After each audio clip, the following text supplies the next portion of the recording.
नमस्कार दोस्तों, आज मैं आपको महापुण्य फल देने वाला सावन महात्म्य की संपूर्ण कथा सुनाने जा रही हूँ। प्रेम से बोलिए भोलेनाथ की जय हो, पार्वती माता की जय हो।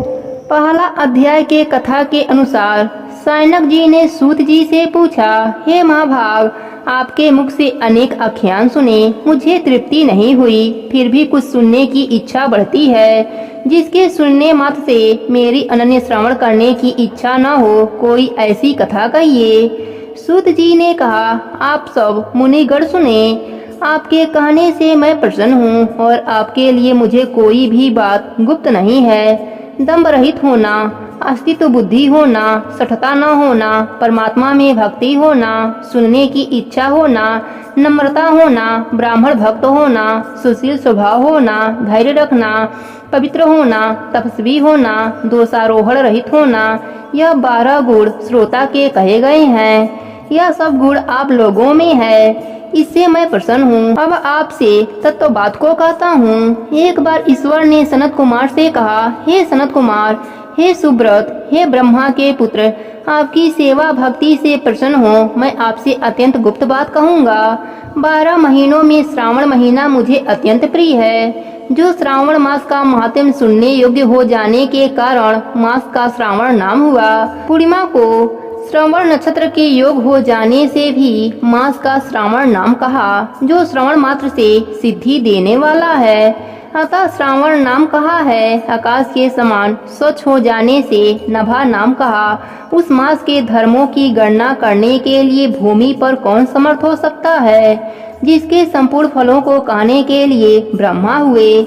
जिस श्रावण मास के महात्म्य को देखने के लिए इंद्र हुए। भगवान अनन्य ने जिसके फल को कहने के लिए 2 सहस्त्र जीवा धारण की, देखने तथा कहने में किसी की भी सामर्थ्य नहीं है। हे मुने, अन्य मास इस मास की कला को भी नहीं प्राप्त कर सकते। संपूर्ण मास व्रत रूप है, सारा श्रावण मास धर्म रूप है। इस महीने में कोई भी दिन व्रत शून्य नहीं देखा गया है। इस मास में सब तिथि व्रत वाली है। सनत कुमार ने कहा, हे भगवान, आपने जो कहा कि इस मास में कोई भी दिन व्रत शून्य नहीं है, इस महीने में तिथि भी व्रत शून्य नहीं है। हे श्रेष्ठ, उसको आप मुझसे कहें, कौन तिथि में कौन कौन व्रत होता है तथा किस वार में कौन व्रत होता है।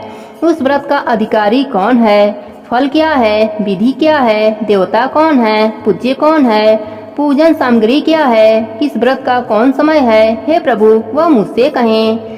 श्रावण मास कैसे आपको प्रिय हुआ, किस कारण से पवित्रतम कहा गया, इस मास में कौन अनुष्ठान करने योग्य है। हे प्रभु, मुझसे कहें। आपके समक्ष मुझ मूर्ख को प्रश्न करने का कितना ज्ञान हो सकता है। पूछने से जो रह गया है वह सब आप मुझसे कहें। प्रेम से बोलिए भोलेनाथ की जय हो। दूसरा अध्याय के अनुसार शंकर जी ने सनत कुमार जी से कहा, हे महाभाग, ब्रह्मा पुत्र आप नम्र हैं, जिस कारण आप श्रद्धालु हैं, समस्त गुणों से युक्त श्रोता हैं। श्रावण मास के बारे में आपने जो पूछा वह प्रशंसा से आपसे कहता हूँ। हे तात, मैं आपसे कहूँगा, एकाग्र मन होकर सुनो। योगिनी श्रावण मास में नियम से रहकर मनुष्य 4 बजे सायंकाल भोजन करे, 1 महीने तक रुद्राभिषेक करे, अपनी प्रिय किसी वस्तु को छोड़ दे, पुष्प, फल, धान्य, तुलसी की मंजर युक्त दल, बिलपत्रों से भगवान शंकर की लक्ष्य पूजा करें, ब्राह्मणों को भोजन कराएं, नियम का धारण पारण को करें, उपवास करें।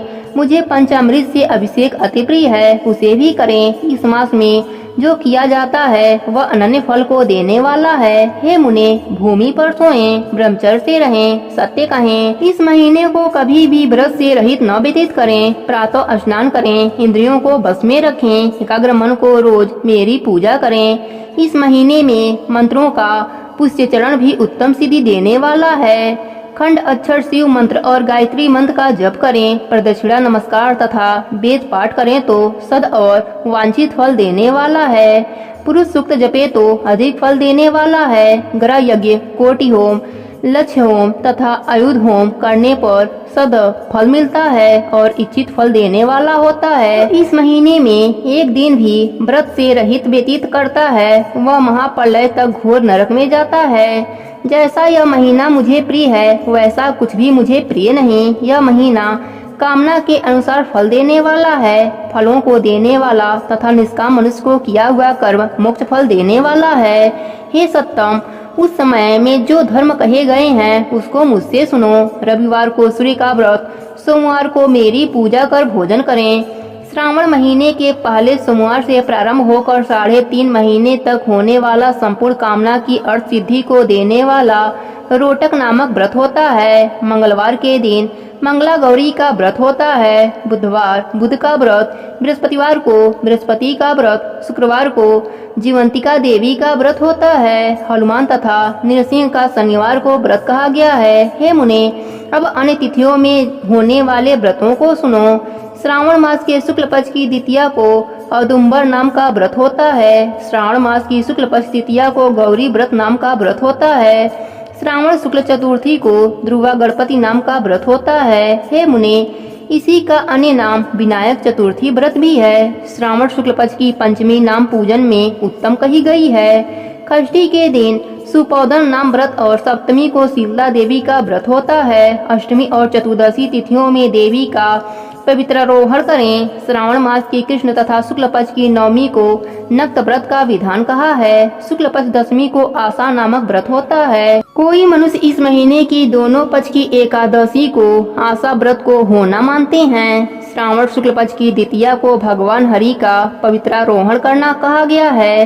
अतः द्वादशी को भगवान हरि का श्रीधर नाम से अर्चन उत्तम गति प्राप्त कराता है। श्रावण शुक्ल पक्ष पूर्णिमा को उत्सर्जन, उपाकर्म सभा दीप, उपाकर्म की सभा में रक्षा बंधन, श्रावणी कर्म, सर्प बलि तथा हयग्रीव नामक भगवान विष्णु का अवतार कहा गया है। ये 7 काम श्रावण शुक्ल पूर्णिमा को होते हैं। श्रावण मास की कृष्ण चतुर्थी को संकट चतुर्थी व्रत तथा श्रावण कृष्ण पंचमी को मानव कल्याण आदि होता है। हे द्विजोत्तम, श्रावण कृष्ण पक्ष अष्टमी को भगवान श्री कृष्ण का श्री कृष्ण नाम से पूर्ण अवतार हुआ। उस दिन व्रत तथा महोत्सव करें। श्रावण मास की अमावस्या तिथि में पिठोरा व्रत होता है। इसे कुछ उत्पादन कहते हैं और विषभोजा अर्चन करें। शुक्ल पक्ष की प्रथम तिथि से प्रारंभ कर सब समस्त तिथियों में अलग अलग देवता होते हैं। प्रतिपदा तिथि के अग्नि, द्वितीया के ब्रह्मा, तृतीया के गौरी, चतुर्दशी के गणनायक, पंचमी के सर्प, षष्ठी के स्कंद, सप्तमी के सूर्य, अष्टमी तिथि के शिव, नवमी तिथि की दुर्गा, दशमी के यम और एकादशी के विश्वदेव स्वामी हैं। द्वादशी के भगवान हरि, त्रयोदशी के कामदेव, चतुर्दशी के शिव, पूर्णिमा के चंद्रमा स्वामी हैं। अमावस्या के पीतर स्वामी कहे गए हैं। इस क्रम के ये देवता तिथियों के स्वामी कहे गए हैं। जिस देव की जो तिथि है उस तिथि में वह देवता अर्चन योग्य कहा गया है। हे मुने, इस मास में प्राय नक्षत्र का उदय होता है। मैं उस समय को कहता हूँ, एकाग्र मन से आप सुने। सिंह राशि पर सूर्य के संक्रमण दिन के 12:40 घड़ी बीत जाने पर अगस्त ऋषि का उदय होता है। अगस्त ऋषि के दिन 7 दिन पूर्व से ही अर्घ दें। 12 मास में सूर्य नारायण अलग अलग नाम से तपते हैं। श्रावण मास में गवस्ती नाम से तपते हैं। उनका पूजन भी इस महीने भक्ति द्वारा तत्पर होकर करें। श्रावण में शाक का त्याग, भादो में दही का, आश्विन में दूध का और कार्तिक मास में दाल का त्याग करें। हे मानव, यह आपसे मैंने अति संक्षेप से उपदेश किया। हे मुनिश्रेष्ठ, इस मास में होने वाले व्रत और धर्मों को सविस्तार रूप से वर्णन कोई 100 वर्ष में भी नहीं कर सकता। मेरे प्रियर्थ या भगवान हरि के प्रियर्थ संपूर्ण व्रत करें। परमार्थ रूप से विचार करने पर मेरे तथा हरि में कुछ भी भेद नहीं है। जो प्राणी इसमें भेद की कल्पना करते हैं वे नरकगामी होते हैं। हे सनत कुमार, आप श्रावण मास के धर्म का सेवन करें। प्रेम से बोलिए भगवान शंकर की जय हो। तीसरे अध्याय के अनुसार सनत कुमार जी ने कहा, हे भगवान, अपने व्रत समुदाय का उद्देश्य कहा। हे स्वामी, इससे तृप्ति नहीं हुई, अतः आप सविस्तार कहें। सुरेश्वर, जिसे सुन मैं कृत हो जाऊं। ईश्वर ने सनत कुमार से कहा, हे योगीश, जो विद्वान श्रावण मास नक्त व्रत कर बिताता है वह 12 महीनों में नक्त व्रत का फल भोगता है। दिन की समाप्ति के दिन घड़ी पहले रात्रि भोजन को नक्त व्रत कहा गया है। उक्त नक्त भोजन में सूर्यास्त से पहले 3 घड़ी समय का त्याग कर अविष्ट समय लिया है। सूर्यास्त के 3 घड़ी तक संध्या काल कहा गया है। आहार, मैथुन, निद्रा तथा चौथा स्वाध्याय, इन कार्यों को सायं काल न करें। गृहस्थ एवं सन्यासी के भेद से नक्त भोजन की 2 प्रकार की अवस्था मुझसे सुनो। जब सूर्य नारायण के मंद होने पर अपने देह की छाया द्विगुणित हो, उस समय सन्यासी के लिए नक्त भोजन व्रत कहा है। रात्रि में भोजन को नक्त भोजन नहीं कहा गया है। पंडितों ने गृहस्थ के लिए नक्षत्र के उदय होने पर रात्रि भोजन को नक्त भोजन व्रत कहा गया है। सन्यासियों के लिए रात्रि काल में निषिद्ध हो जाने के दिन से अष्टम भाग में भोजन का विधान है। गृहस्थी विधि द्वारा रात्रि में नक्त व्रत को करें। सन्यासियों, विधवा तथा विधुर पुरुष सूर्य नारायण के अस्त होने के पहले भोजन कर लें। जो पुत्रवान है वह आश्रयहीन तथा स्त्री विहीन पुत्रवान विदुर यदि हैं तो वह रात्रि में भोजन कर लें, क्योंकि जो पुत्रवान है वह भी आश्रमी होता है। श्रावण मास में नक्त व्रत को करने वाला प्राणी उत्तम गति प्राप्त करता है। पहले श्रावण मास में आ जाने पर प्रतिपदा तिथि में प्रातः काल संकल्प करें कि मैं श्रावण में 1 महीने तक ब्रह्मचर्य से रह प्रतिदिन सुबह स्नान करूंगा। नक्त व्रत, रात्रि संयम तथा प्राणियों पर दया करूंगा। हे देव, यदि इस व्रत आरंभ होने पर समाप्ति व्रत पूर्ति के पूर्व ही मर गया तो हे जगतपते, उस समय आपके प्रसाद से व्रत परिपूर्ण हो जाए। इस प्रकार बुद्धिवान मासारंभ से संकल्प कर नक्त व्रत करें। हे मुने, अब उत्तम लक्ष्य पूजा विधि सुनो। लक्ष्मी की इच्छा वाला मनुष्य बिलपत्रों से, शांति की कामना वाला भी दुबाओं से तथा आयुष की इच्छा वाला चंपा पुष्पों से भगवान हरि का अर्चन करें। विद्या की इच्छा मल्लिका तथा चमेली पुष्पों से अर्चन करें। तुलसी दलों से शिव और भगवान विष्णु प्रसन्न होते हैं। पुत्र की कामना वाला मनुष्य कटेरी के पुष्पों से पूजन करें। दुःस्वप्न नाश के लिए उत्तम धान्य से अर्चन करें। देव के सम्मुख रंगबल्ली, पद्म, स्वास्तिक और चक्र आदि बनाकर विष्णु का अर्चन करें। वो संपूर्ण कामनाओं की सिद्धि के लिए सब पुष्पों फलों को अर्चन करें। यदि लक्ष्य पूजा करता है तो शंकर प्रसन्न हो जाते हैं। अंत में उद्यापन करें। मंडप बनाकर मंडप के तीसरे भाग में वेदी बनावें। पर्यावरण वाचक कर आचार्य वर्ण करें। मंडप में प्रवेश कर रात में गाना बाजा शब्द से वेद पाठ से जागरण करें। वेदी पर उत्तम चतुर्लिंग भद्र बनाकर उसके मध्य भाग में चावल से सुंदर कैलाश बनावें। उस वेदी की जगह पर खूब चमकीले तांबे का कलश स्थापित कर उसमें पंचबल्लव तथा सूक्ष्म वस्त्र को रखें। उस पर पार्वती पति की सुवर्ण प्रतिमा को पंचामृत स्नान पूर्वक स्थापित कर अर्चन करें। नैवेद्य युक्त धूप, दीप, गीत, वाद, शिव सहस्त्र नाम से हवन करें। जिस मंत्र से पूजन किया हो उसी मंत्र से हवन करें। शर्करा घृत युक्त चरु से हवन करें। फिर कृत हवन कर पूराहुति करें। मेरी प्रशंसा के लिए धारण पारण व्रत का संकल्प करें। एक दिन धारण, दूसरे दिन पारण करें। धारण में उपवास तथा पारण में भोजन विहित है। व्रत करने वाला प्राणी मास की समाप्ति में उद्यापन करें। प्रथम श्रावण मास की समाप्ति में कीर्तन पुण्यवाचक कराकर हे मानत आचार्य और अन्य ब्राह्मणों का वरण करें। पार्वती शंकर की प्रतिमा को घट के ऊपर स्थापित कर रात में भक्ति द्वारा अर्चन करें। रात में पुराण का श्रवण कीर्तन आदि द्वारा जागें। सुबह को अग्नि रखकर हवन करें। त्र्यंबकम जामहे, इस मंत्र से तिल और चावल की आहुति दें। वाम देवता विद्महे महादेवाय धीमहि तन्नो रुद्र प्रचोदयात्, इस मंत्र से घृत तथा चावल की आहुति दें। खंड छर ओम नमः शिवाय मंत्र से खीर की आहुति दें। फिर पूर्णाहुति होम कर शेष कार्य समाप्त करें। ब्राह्मणों को भोजन कराकर आचार्य का अर्चन करें। ये महाभाग, इस तरह व्रत को करने मात्र से ब्रह्म हत्या आदि पातकों से मुक्त हो जाता है, इसमें संदेह नहीं है। हे मुने, अब आदर पूर्वक श्रावण मास में उपवास की विधि सुनिए। स्त्री या पुरुष इस व्रत के लिए संयम एवं जितेंद्रिय होकर प्रतिपदा तिथि को सुबह व्रत का संकल्प करें। अमावस्या के रोज लोक शंकर विष्णुध्वज भगवान शंकर का 16 उपचार से अर्चन करें। ब्राह्मणों का वस्त्र अलंकार आदि द्वारा पूजन करें। यथाशक्ति भोजन कराकर प्रणाम कर विसर्जन करें।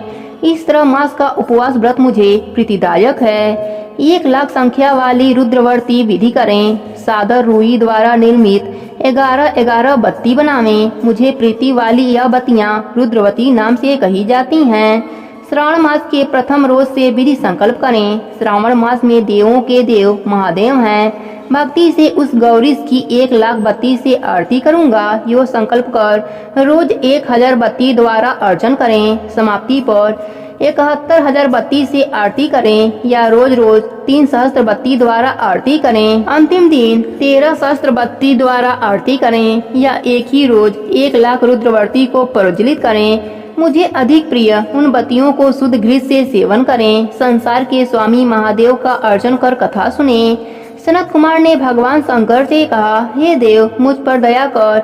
इस व्रत के प्रभाव तथा किसने इस व्रत को किया, उद्यापन की विधि इस व्रत की क्या है, यह मुझसे कहें।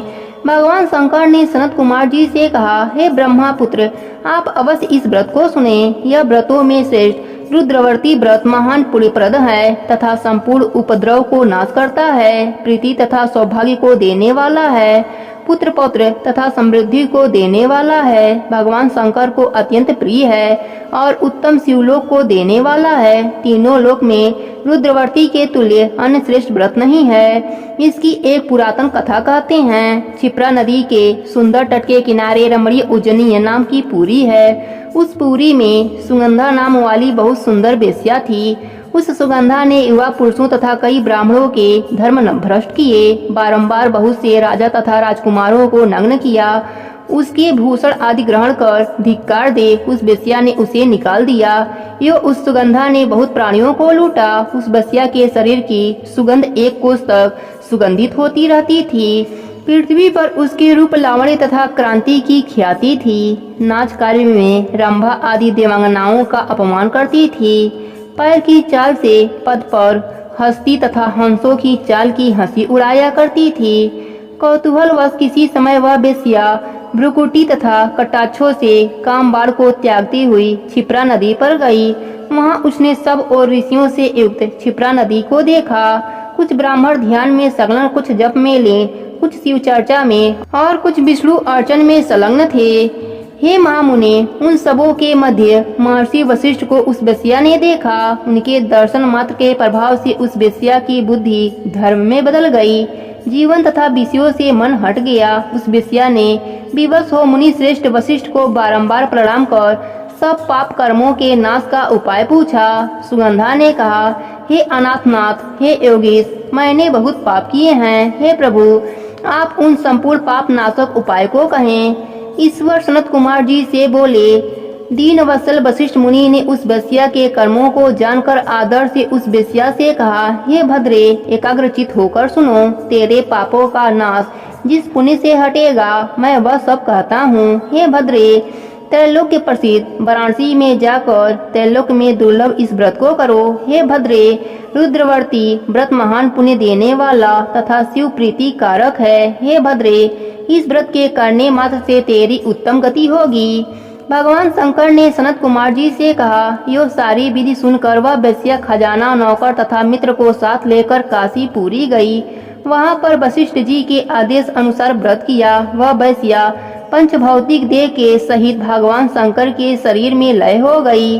जो स्त्री इस दुर्लभ व्रत को करती हैं और जिस वस्तु की इच्छा करती हैं, उसे वह निश्चय मिलता है। हे सुव्रत, माणिक के व्रतियों के महात्म्य को सुनो। माणिक व्रतियों के व्रत करने मात्र से स्त्री मेरे अर्धवासन की हिस्सेदार होती है। वह स्त्री महाप्रलयांत तक मेरी प्रिया होकर निवास करती है। व्रत पूर्ति के लिए इसकी व्रत उद्यापन विधि को कहूँगा। सर्वप्रथम पार्वती के सहित शंकर की प्रतिमा स्थापित करें। शिव प्रतिमा सोने तथा वृषभ प्रतिमा चांदी की निहित हो।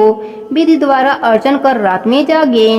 प्रातः काल सविधि नदी में स्नान करें। भक्ति द्वारा आचार्य का वरण करें तथा 11 ब्राह्मणों के सहित घी, पायस एवं बिल्व होम करें। रुद्र सूक्त, रुद्र गायत्री या मूल मंत्र से होम करें। पूर्णाहुति कर आचार्य आदि की पूजा कर 11 श्रेष्ठ सपत्नीक ब्राह्मणों को भोजन कराएं। इस तरह जो स्त्री व्रत करती हैं, वह संपूर्ण पापों से रहित हो जाती हैं। प्रेम से बोलिए भोलेनाथ की जय हो। 5वें अध्याय की कथा के अनुसार ईश्वर ने कहा, हे सनत कुमार, कोटि लिंग का महात्म्य तथा पुराण का विधान नहीं कहा जा सकता। एक लिंग महात्म की कथा कहना असंभव है, तो कोटि लिंगों के महात्म को कौन कह सकता है। इस महीने में एक लिंग के बनाने से भी जीव मेरे पास निवास करता है। भक्ति द्वारा मन कामदेव के वस्तु भगवान श्री शंकर का खड़चर ओम नमः शिवाय मंत्र के सहित अर्चन करें, ग्रह यज्ञ कर उद्यापन करें, हवन तथा ब्राह्मण भोजन कराएं। इस तरह व्रत को करने से असमय में मृत्यु नहीं होती। इस मास का व्रत के सहित लिंगाचर्य बंध्यात्व को हरण कर संपूर्ण आपत्ति को दूर करता है, सब ऐश्वर्य की वृद्धि करने वाला है। जो प्राणी पंचामृत से श्रावण मास में अभिषेक करता है वह इस देह को छोड़ कैलाश में मेरे नजदीक आकर एक कल्प तक निवास कर सकता है। वह प्राणी पंचामृत पीने वाला, गौ तथा धन आदि से युक्त, अत्यंत मधुरभाषी, त्रिपुरासुरहंता श्री शंकर प्रिया होता है। जो इस महीने में पत्तल पर भोजन करता है वह सोने के पात्र में भोजन करने वाला होता है तथा सांख त्याग में मात्र से सांख का करता होता है एवं मनुष्यों में उत्तम होता है। जो भूमि पे ही शयन करता है वह कैलाश में निवास करता है। जो इस श्रावण मास में अति सुबह एक दिन भी नहाता है उसे महीने में जितेंद्रिय होने से इंद्र वंजित बल प्राप्त होता है। इस महीने में स्फटिक मणि, पाषाण, मिट्टी तथा मरकत मणि निर्मित शिवलिंग में या स्वयं उत्पन्न या बनाए हुए या पिसान निर्मित या पीतल आज चंदन, मक्खन या किसी निर्मित शिवलिंग में एक बार अर्चन करने मात्र से 100 ब्रह्म हत्या भस्म हो जाती है। सूर्य ग्रहण, चंद्र ग्रहण या अन्य किसी सिद्धि क्षेत्र में लक्ष्य जप करने से जो सिद्धि मिलता है वह इस मास में एक बार जप करने से मिल सकता है। दूसरे समय में किए गए नमस्कार तथा प्रदक्षिणा में जो 1000 का फल मिलता है वह फल इस महीने में एक बार करने मात्र से मिल जाता है। मुझे प्रिय इस श्रावण मास में वेद पारायण करने से सब वेद मंत्रों की अच्छी तरह सिद्धि हो जाती है। इस महीने में बिना पुरुष सूक्त पाठ के एक दिन भी न बितावें। जो इसका अर्थवाद मात्र करते हैं वह प्राणी नरक हो जाते हैं। समिधा, चरु, तिल और घी से ग्रह यज्ञ करें। धूप, गंध, पुष्प, नैवेद्य आदि के भेद द्वारा अर्चन करें। शंकर के रूपों का यथोचित ध्यान कर शक्ति द्वारा कोटि होम, लक्ष्य होम तथा अयुत हवन करें। तिलों के व्याहृत मंत्रों से हवन करें। इसको ग्रह यज्ञ नाम से कहा गया है। हे सनत कुमार, अब मैं 12 व्रत कहूँगा, आप सुने। हे सनत, सबसे पहले रविवार व्रत को कहूँगा। रमणीय प्रतिष्ठान में सुकर्मा नाम का एक दरिद्र ब्राह्मण तथा कृपच भिक्षा वित्तियों में तत्पर था। एक दिन सुकर्मा ब्राह्मण ने धन भिक्षा के लिए प्रतिष्ठानपुरी में घूमते हुए किसी गृहस्थ के घर में स्त्रियों को देखा। वे स्त्रियां आपस में मिलजुल कर रविवार के उत्तम व्रत को कर रही थीं। उसी समय ब्राह्मण को देख उन स्त्रियों ने अर्चन को जल्दी जल्दी ढक दिया। उस ब्राह्मण देव ने उन स्त्रियों से अर्चन विधि को जानने की जिज्ञासा की। हे साध्वी स्त्रियों, आप सबने क्यों इस व्रत को ढक दिया? आप दयालु हैं, मुझ पर कृपा करें। इस व्रत की विधि कहें, क्योंकि परोपकार के तुल्य तीनों लोकों में अन्य धर्म नहीं है। समदृष्टि रखने वाले साधु पुरुषों को तो परोपकार ही स्वार्थ है। दरिद्रावस्था में मैं दुखी हूँ, यह उत्तम व्रत को मैं भी करूँगा। इस व्रत के विधान तथा फल को कहिए। स्त्रियों ने कहा, हे द्विज, यदि व्रत में उन्माद या प्रमाद, विस्मरण, भक्तिहीनता या अनास्था करेंगे तो इस व्रत को तुम्हें कैसे दें? उनकी ऐसी वाणी को श्रवण कर उत्तम ब्राह्मण ने कहा, हे स्त्रियों, मैं ज्ञानी तथा भक्ति युक्त उत्तम व्रत को करने वाला हूँ। इस तरह उसकी वाणी सुनकर उन स्त्रियों में से एक प्रौढ़ा स्त्री ने रविवार के व्रत तथा उसकी विधि उससे कही। श्रावण मास के शुक्ल पक्ष के पहले रविवार को मौन होकर उठें, ठंडे पानी से स्नान कर नित्य पान के पत्ते पर 12 परिधि वाला मंडप लिखें। उसको लाल चंदन द्वारा सूर्य नारायण के तुल्य गोलाकार लिखें। उस मंडप में संज्ञा नाम वाली स्त्री के सहित सूर्य लका लाल चंदन से पूजन करें। घुटने जोड़कर भूमि पर स्थिर हो। सूर्य के 12 मंडलों पर अलग अलग लाल चंदन से युक्त लावा तथा जपा पुष्प से युक्त अर्ध को श्रद्धा भक्ति से सूर्य नारायण को दें। अर्ध को रक्ताक्षर, जपा पुष्प और उपचारों द्वारा युक्त करें। नारियल, बीज और खाड़ संक्रांत से युक्त सूर्य के मंत्रों को कहकर नैवेद्य दें। सूर्य के 12 मंत्रों द्वारा स्तमन करें। 12 बार नमस्कार करें, 12 बार प्रदक्षिणा करें और 6 सूत को एक में मिलाकर उसमें 6 ग्रंथि लगावें। उस सूत को सूर्य नारायण को अर्पण कर उसे अपने कंठ में बांध लें। 12 फल से संपन्न बायना ब्राह्मण को दें। इस व्रत की विधि को किसी से न कहनी चाहिए। हे विप्र, यो व्रत के करने से निर्धन प्राणी धनवान हो जाता है, पुत्रहीन प्राणी पुत्र प्राप्त कर सकता है, कोढ़ी कोढ़ से छुटकारा पा जाता है। हे विप्रे, विशेष क्या कहा जाए, जो भी जिस वस्तु की अभिलाषा करता है वह सब साधक इस व्रत के प्रभाव मात्र से प्राप्त कर लेता है। इस प्रकार श्रावण मास में 4 रविवार या 5 रविवार होने से व्रत करें। व्रत की संपूर्ण फल की इच्छा के लिए उद्यापन करें। हे विप्रे, इस प्रकार व्रत करने मात्र से सिद्धि होती है। वह ब्राह्मण उन साध्वी स्त्रियों को नमस्कार कर अपने घर चला आया। घर आकर जैसा सुनकर वह आया था वैसी सब विधि को अपनी दोनों कन्याओं को भी व्रत विधि बताई। उस व्रत के सुनने से और अर्चन तथा दर्शन मात्र से ही दोनों कन्याएं देवंगना से तुल्य व्रत विधि के प्रभाव मात्र से सुंदर हो गईं और उसी दिन से उस विप्र के घर में लक्ष्मी निवास करने लगी। अनेक रास्तों से अनेक निमित्तों सहित वह ब्राह्मण उस दिन से लक्ष्मीपति हो गया।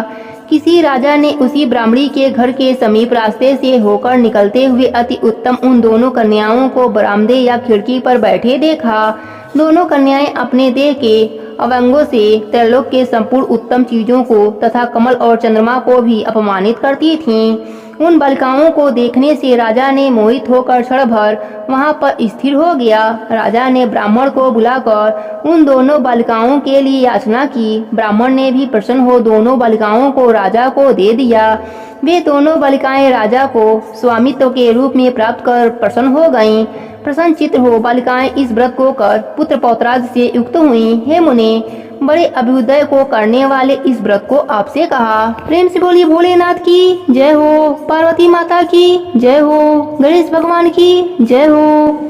सनत कुमार ने शंकर जी से कहा, हे ईश्वर, मैंने हर्ष का कारण रविवार महात्म्य को सुना। अब आप श्रावण महीने के सोमवार व्रत के महात्म्य को कहें। ईश्वर ने सनत कुमार से कहा, हे सनत कुमार, रवि मेरी आंख है, उनका श्रेष्ठ महात्म्य है। पार्वती के सहित क्या इस मेरे सोम नाम का महात्म्य का वर्णन हो सकेगा?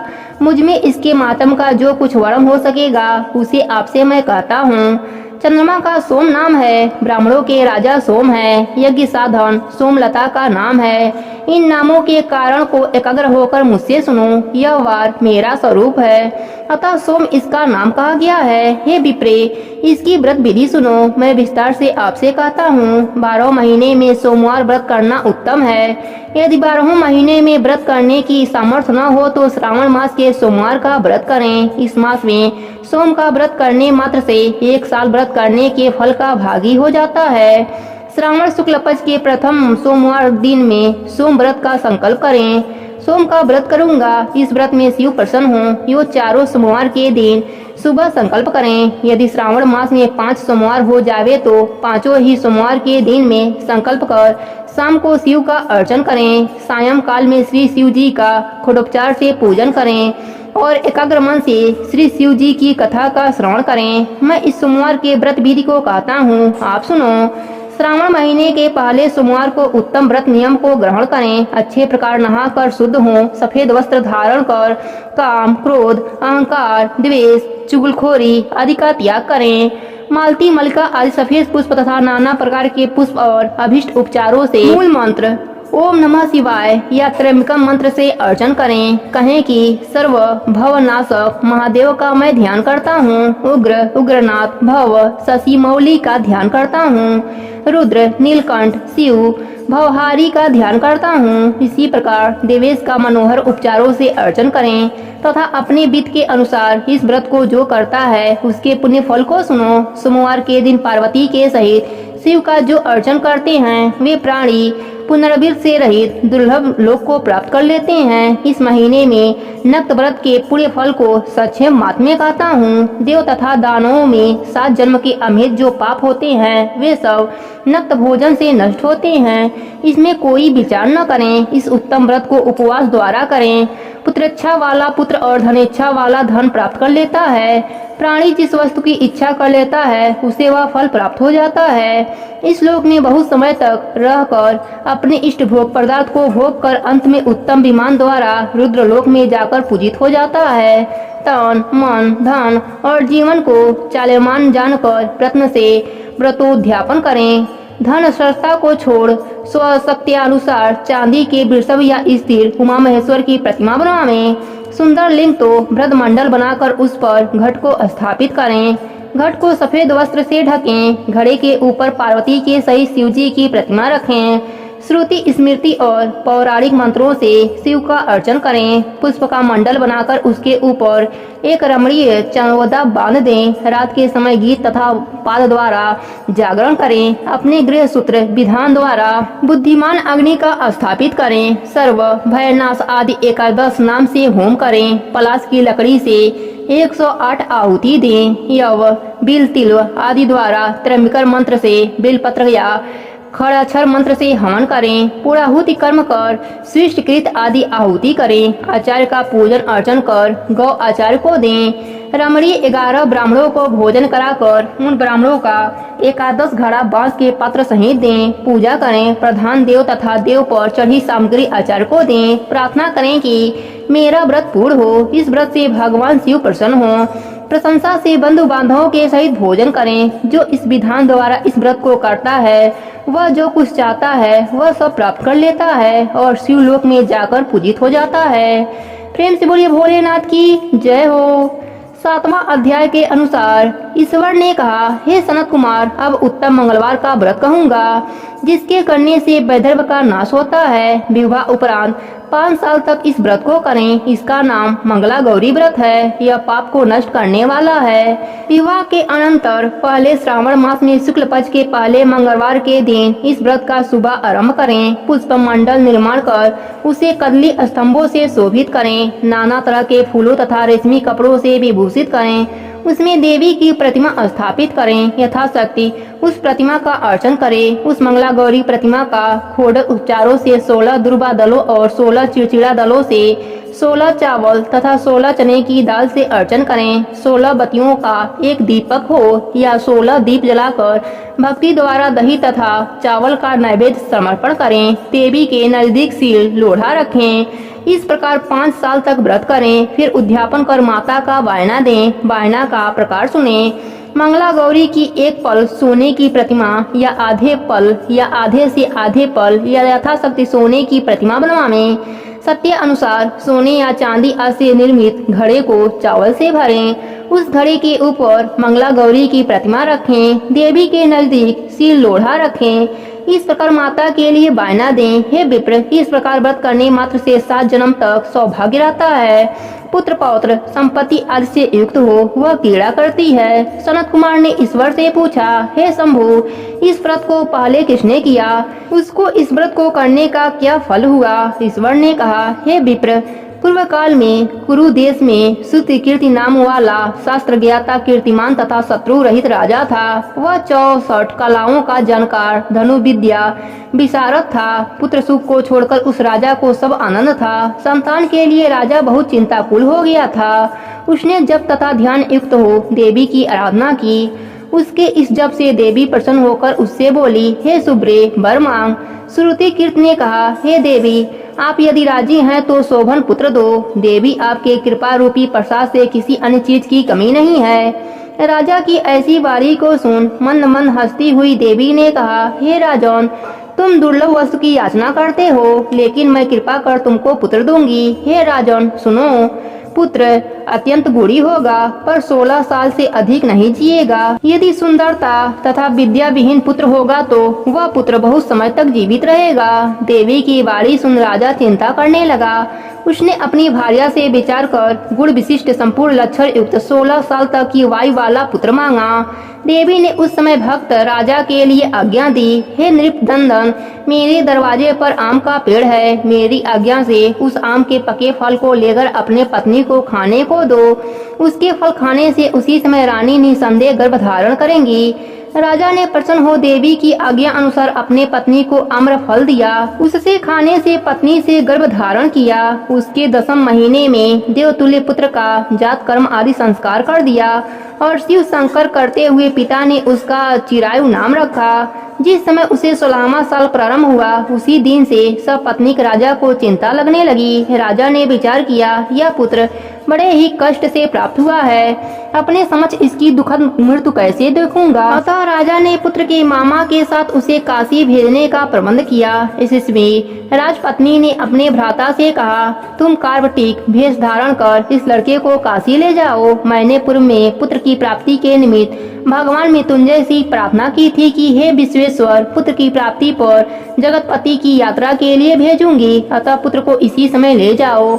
इसकी यत्न से रक्षा करना। वह अपने बहन की बाणी सुनकर भांजे को साथ लेकर काशी गया। रास्ते में जाते हुए कई दिन बाद वह आनंद नगर पहुंचा। वहाँ संपूर्ण समृद्धि से युक्त वीरसेन नाम का राजा था। उस राजा की कन्या संपूर्ण लक्षण संपन्न मंगला गौरी नाम वाली रूप लावण्य संपन्न थी। उस समय वह बालिका सखियों के सहित अपने गांव के समीप रमणी बगीचे में खेलती थी। उसी वक्त राजपुत्र चिरायु तथा उसका मामा दोनों वहां पहुंच गए।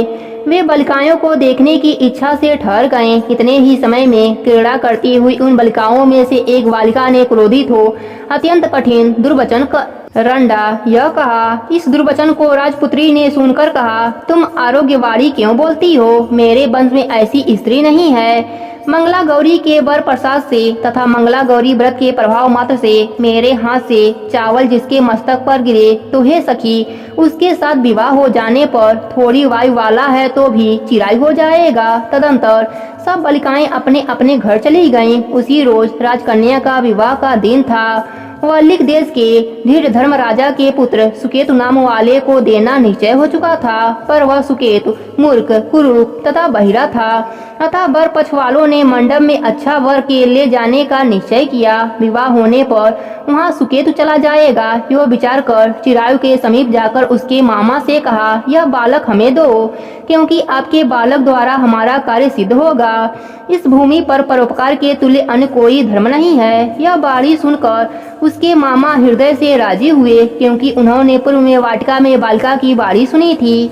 लेकिन वर पक्षी जनों से कहा, आप लोग इस बालक को क्यों चाहते हैं? कार्य सिद्ध के वास्ते वस्त्र अलंकार आदि मांगा जा सकता है, परंतु वर की भिक्षा नहीं दी जा सकती है। आप लोगों के गौरार्थ फिर भी मैं देता हूँ। उन्होंने चिरायु को वहाँ ले जाकर विवाह कार्य सिद्ध किया।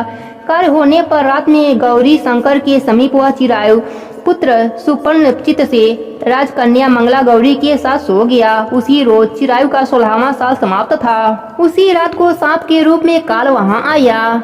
इसी समय दयोग से राजकन्या उठ गई। वह महासर्प को देख भय से विह्वल हो कांपने लगी। उस समय धीरता से राजकन्या ने सांप की पूजा की। 16 उपचारों से अर्चन कर पीने के लिए बहुत सा दूध दिया और प्रार्थना करी।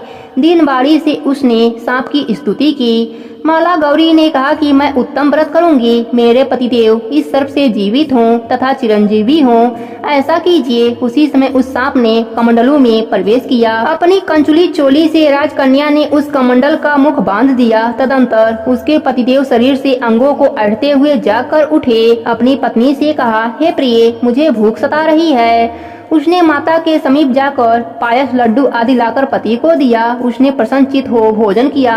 हाथों को धोते समय उसके हाथ से अंगूठी गिर गई।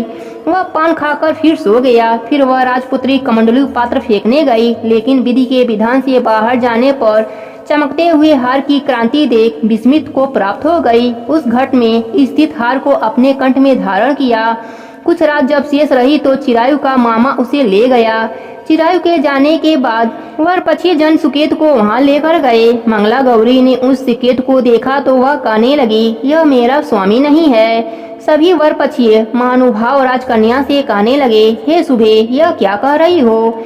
यदि कोई पहचान हो तो कहो। मंगला गौरी ने कहा, जिसने रात में 9 रत्नों की निर्मित अंगूठी मुझे दी, वह इस अंगुली में देखकर पहचान करो। रात में स्वामी पतिदेव ने मुझे हार दिया है। उस हार के रत्नों की सुंदरता कैसी है, यह बताओ। यह तो कोई अन्य ही है। रात्रि में अम्र सेवन के समय मेरे पतिदेव का केसर युक्त पैर मेरी जांग में लगा हुआ है। सब लोग उसे भी देखें। देरी न करें। रात्रि के समय जो बातचीत हुई तथा भोजन किया हुआ उसे भी यह कहे तो यह मेरा पति होगा। यो मंगला गौरी की बाड़ी सुन सब लोगों ने कहा ठीक है, लेकिन चिन्हों में सुकेतु के बतलाए हुए एक भी पहचान न मिली। तब सब लोगों ने मना किया। वर पक्षी लोग जैसे आए थे वैसे ही चले गए। मंगला गौरी के पिता श्रुतकीर्तु ने प्रसन्नचित्त से अन्य जल आदि का एक सत्र यज्ञ किया, जिसमें वर पक्षी सब लोगों ने यह कथा सुनी कि स्वरूप के कुरूप हो जाने से आदर से किसी को ले आए थे। महल के बरामदे में चिक के भीतर कन्या को राजा ने बैठाया। इधर 1 साल तक यात्रा करते हुए अपने मामा के साथ वह चिरायु अपनी ससुराल का वृतांत देखने के लिए आया। जब मंगला गौरी ने चिक के भीतर से उसे देखा तो प्रसन्न होकर अपने माता पिता से कहने लगी, मेरे पति आ गए। सुहृदय गणों को बुलाकर राजा ने पूर्व कही हुई सारी पहचान देख पवित्र मुस्कान वाली पुत्री को चिरायु को दिया। शिष्ट लोगों के सहित राजा ने विवाह उत्सव का वस्त्र भरण आदि अश्व गज रथ अथवा बहुत सी चीज में विदा किया। फिर वह चिरायु अपने पत्नी एवं मामा के सहित कुलनंदन सेना सहित अपने नगर गया। जब चिरायु के माता और पिताजी ने प्राणियों के मुखराबिंद से उसके आने का समाचार सुना तो विश्वास नहीं किया, क्योंकि भाग्य विपरीत कैसे हो सकता है। इसी बीच वह चिरायु मामा तथा पिताजी के पास गया। प्रेम मग्न हो चिरायु ने भक्ति द्वारा अपने माता पिता के चरणों में प्रणाम किया तथा माता पिता ने उस चिरायु का मस्तक चूम लिया, परमानंद प्राप्त किया। मंगला गौरी पुत्रवधू ने भी सास और ससुर को प्रणाम किया। पुत्रवधू को सास ने अपनी गोद में बैठाकर सारी बातें पूछी। हे महामुने, मंगला गौरी पुत्रवधू ने श्रेष्ठ व्रत महात्म्य और जो कुछ इतिहास था सब कह सुनाया। शिव सनकात कुमार से कहते हैं, हे सनत कुमार, इस मंगला गौरी व्रत से आपके सभी मनोरथ सिद्ध होंगे, इसमें संशय नहीं है।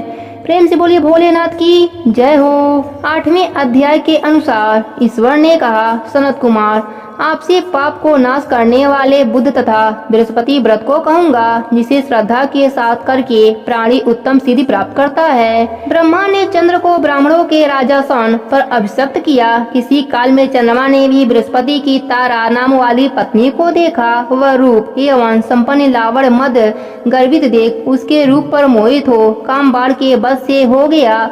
अपने घर में रख चंद्रमा ने गुरु पत्नी को बल से उपभोग किया। इस प्रकार बहुत काल बीत जाने पर उसके एक पुत्र हुआ। वह विद्वान रूपशाली सर्व लक्षणों से युक्त बुद्ध नाम से प्रसिद्ध था। बृहस्पति अपनी स्त्री को खोजते हुए चंद्रमा के घर गए। चंद्रमा से कहा, मेरी पत्नी मुझे दे दो। गुरु की स्त्री के साथ तुमने ऐसा कैसा गमन किया? गुरु तुल्य पाप से तेरा कैसे छुटकारा होगा? इस बड़े पाप के संयोग में तुम्हारी कैसी बुद्धि हुई? मेरी इस प्रिया तथा अपने गुरु की स्त्री को मुझे चुपचाप दे दो।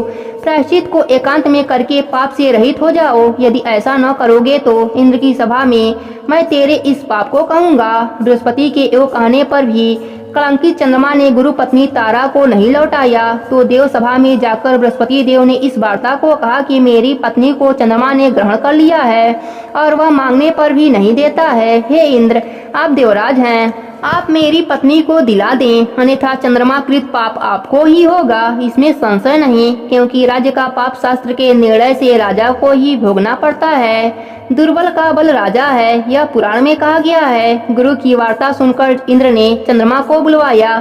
क्रोध से आज्ञा दी कि हे चंद्र, गुरु बृहस्पति की पत्नी को दे दो। अन्य की पत्नी के साथ गमन करना पाप कहा गया है। गुरु पत्नी के साथ गमन करना तो महापाप कहा गया है। अतः हे चंद्र, गुरु की भार्या को बिना विचारे ही लौटा दो। इंद्र की बाणी को सुन निशापति ने कहा, आपकी आज्ञा से भार्या को देता हूँ, पर पुत्र को न दूंगा। यह मेरे से उत्पन्न हुआ है, मेरे भैभव से संपन्न है। इस बात पर बृहस्पति देव ने कहा कि यह पुत्र मेरे से उत्पन्न है। इसमें देवता गणों को संशय उत्पन्न हो गया। देवताओं ने यह विचार करके शरीर से पुत्र पैदा है। इस वार्ता को माता जानती हैं। देवताओं ने बृहस्पति की पत्नी तारा से पूछा, किसके द्वारा गर्भ है? हे कल्याणी, सत्य कहना, तुम मिथ्यावाणी मत कहना। लज्जा से संपन्न तारा ने कहा, चंद्र का औसत और बृहस्पति का क्षेत्रजक पुत्र है। आप लोग जिसे सुयोग्य जाने उसे दें। ऐसी वाणी सुन देवताओं ने शास्त्र विचार कर उस बुद्ध के लड़के को चंद्रमा को दे दिया। इससे गुरु को खिन्न देख देवों ने दोनों को वर दिया। चंद्रमा से कहा कि हे चंद्र, तुम घर जाओ, यह पुत्र तुम्हारा है। चंद्रमा तथा बृहस्पति पुत्र यह ग्रह होगा। हे सूर्याचार्य, और भी शुभ वर को ग्रहण करो। जो मेधावी दोनों का मिलकर एक साथ व्रत करेगा उसे सब सिद्धि होगी। यह सत्य है, इसमें संशय नहीं है। शंकर के प्रिय श्रावण महीने के प्राप्त होने पर बुध और गुरुवार के दिन जो अर्चन करेंगे, नैवेद्य जो अर्चन करता है वह दीर्घायु तथा संपूर्ण दही भात दे दोनों मूर्ति को झूले पर लिखकर गुणों से युक्त पुत्र प्राप्त करता है। जो प्राणी खजाने में मूर्ति लिखकर यदि अर्चन करेगा तो उसके खजाने की अभिवृद्धि होगी तथा उसका क्षय नहीं होगा। पाकशाला में लिखकर अर्चन करे से पाक वृद्धि और देवागार में लिखकर अर्चन करने से देवा की दया होती है। शयन गृह में लिखकर अर्चन करने से स्त्री का वियोग कभी नहीं होता है। ध्यान गृह में लिखकर अर्चन करने से धान्य की वृद्धि हो जाती है। इस तरह तो स्थान में उसका फल होता है। 7 साल तक व्रत करके उद्यापन करें। पहले रोज अधिवासन कर रात में जागरण करें। सोने की प्रतिमा का निर्माण कर विधि द्वारा अर्चन करें। 16 उपचार द्वारा अर्चन कर होम करें। तिल, घी तथा खीर प्रज्वलित कर अग्नि में डालें। चिड़चिड़ा तथा पीपल की समाधि में होम की पूर्णाहुति करें। मामा तथा भांजे को अच्छा भोजन कराकर अन्य ब्राह्मणों को भोजन करावें और स्वयं भोजन करें। इस प्रकार 7 साल तक व्रत करने वाला व्रती सब इच्छाओं को प्राप्त कर लेता है। सनत कुमार ने शंकर जी से कहा, हे प्रभु, आपने जो मामा तथा भांजे को भोजन कराओ ऐसा कहा, इसके कारण को कहें। ईश्वर ने कहा, हे सनत कुमार, पहले समय में मामा और भांजा दोनों दरिद्र थे। वे दोनों भोजन के लिए धान्य मांगने के लिए गए। उन्होंने प्रत्येक मकान में श्रावण महीने में उसी व्रत को देखा। हर एक वार के उस व्रत को करते हुए देखा, पर बुध तथा गुरु का कहीं व्रत नहीं देखा। उस समय उन लोगों ने सूर्य तथा अन्य वारों का व्रत देखा जा रहा है, पर बुध और गुरुवार का व्रत देखने में कहीं नहीं आया। अतः हम दोनों बुध तथा गुरु व्रत के व्रत को करेंगे, क्योंकि यह अनुवांछित व्रत है, पर इसे सादर करेंगे। पर व्रत विधान न जानने से फिर दोनों संशयपन्न हो गए। तब उसी रात में उन दोनों को सपने में विधि ज्ञात हुई। सपने में ज्ञात विधि द्वारा व्रत को दोनों ने किया तथा बड़ी संपत्ति प्राप्त की। वह ऐश्वर्य दिनों दिन बढ़ता नजर आने लगा। इस प्रकार 7 साल तक व्रत कर वे पुत्र पौत्रादि से संपन्न हो गए। प्रत्यक्ष हो बुध तथा गुरु ने उन दोनों को वर दिया कि आप लोगों ने हमारे व्रत का सुविचार किया, अतः आज से इस शुभ व्रत को जो करेगा वह निश्चय मामा तथा भांजे को भोजन करावेगा। प्रेम से बोले भोलेनाथ की जय हो। 9वां अध्याय के अनुसार ईश्वर ने कहा, हे सनत कुमार, अब शुक्रवार की कथा कहूँगा, जिसे प्राणी श्रद्धा से सुनकर समस्त आपत्तियों से छूट जाता है। पांडव वंश में उत्पन्न एक सुशील नाम वाला राजा था। उसने बहुत प्रयत्न किए लेकिन पुत्र नहीं हुआ। उसकी सुकेतु नाम की पत्नी सर्वगुणों से युक्त थी। जब पुत्र नहीं प्राप्त हुआ तो वह महती चिंताग्रस्त हुई। वह स्त्री स्वभाव के कारण प्रत्येक महीने में कपड़े से टुकड़ों को अपने उदर में बांधकर पेट की वृद्धि करती थी। इस तरह दुशासन के कारण स्वप्रस्तुति के अनुसार सुकेशी गर्भिणी को खोजती रही। प्रारब्ध से पुरोहित की पत्नी को उसने देखा। उस समय वह गर्भिणी थी। कपटी राजा की पत्नी ने प्रसव समय में दाई के कार्य करने वाली अन्य किसी स्त्री को इस काम के लिए नियुक्त किया। उस सुकीता को एकांत में बहुत धन दिया तथा अपने गर्भ के अनुसरण की सारी बातें कह सुनाई। राजा ने इधर अपनी पत्नी रानी को गर्भवती जानकर पुष्पवत तथा सीमोवांतन बड़े प्रसन्न मन से किया। पुरोहित की पत्नी का प्रसव का समय नजदीक आया, यह सुन उसी तरह रानी ने भी वचन रूपी कार्य किया। पुरोहित की स्त्री गर्भवती थी, प्रस्तुति की बात जानती नहीं थी, अतः दाई की बाड़ी का पालन करती थी। पुरोहित की स्त्री ने प्रवचना कहने के लिए दाई ने उसके नेत्र बांध दिए। उत्पन्न हुए पुत्र को किसी के द्वारा राजमहर्षि के समीप भिजवाया। इस प्रकार राजमहर्षि के समीप पुत्र का जाना कोई नहीं जान सका। रानी ने पुत्र ग्रहण कर लिया, कहा कि मुझे लड़का हुआ है, और सब जगह खबर फैला दी। इधर दाई ने पुरोहित के पत्नी के नेत्र बांधकर खोल दिए।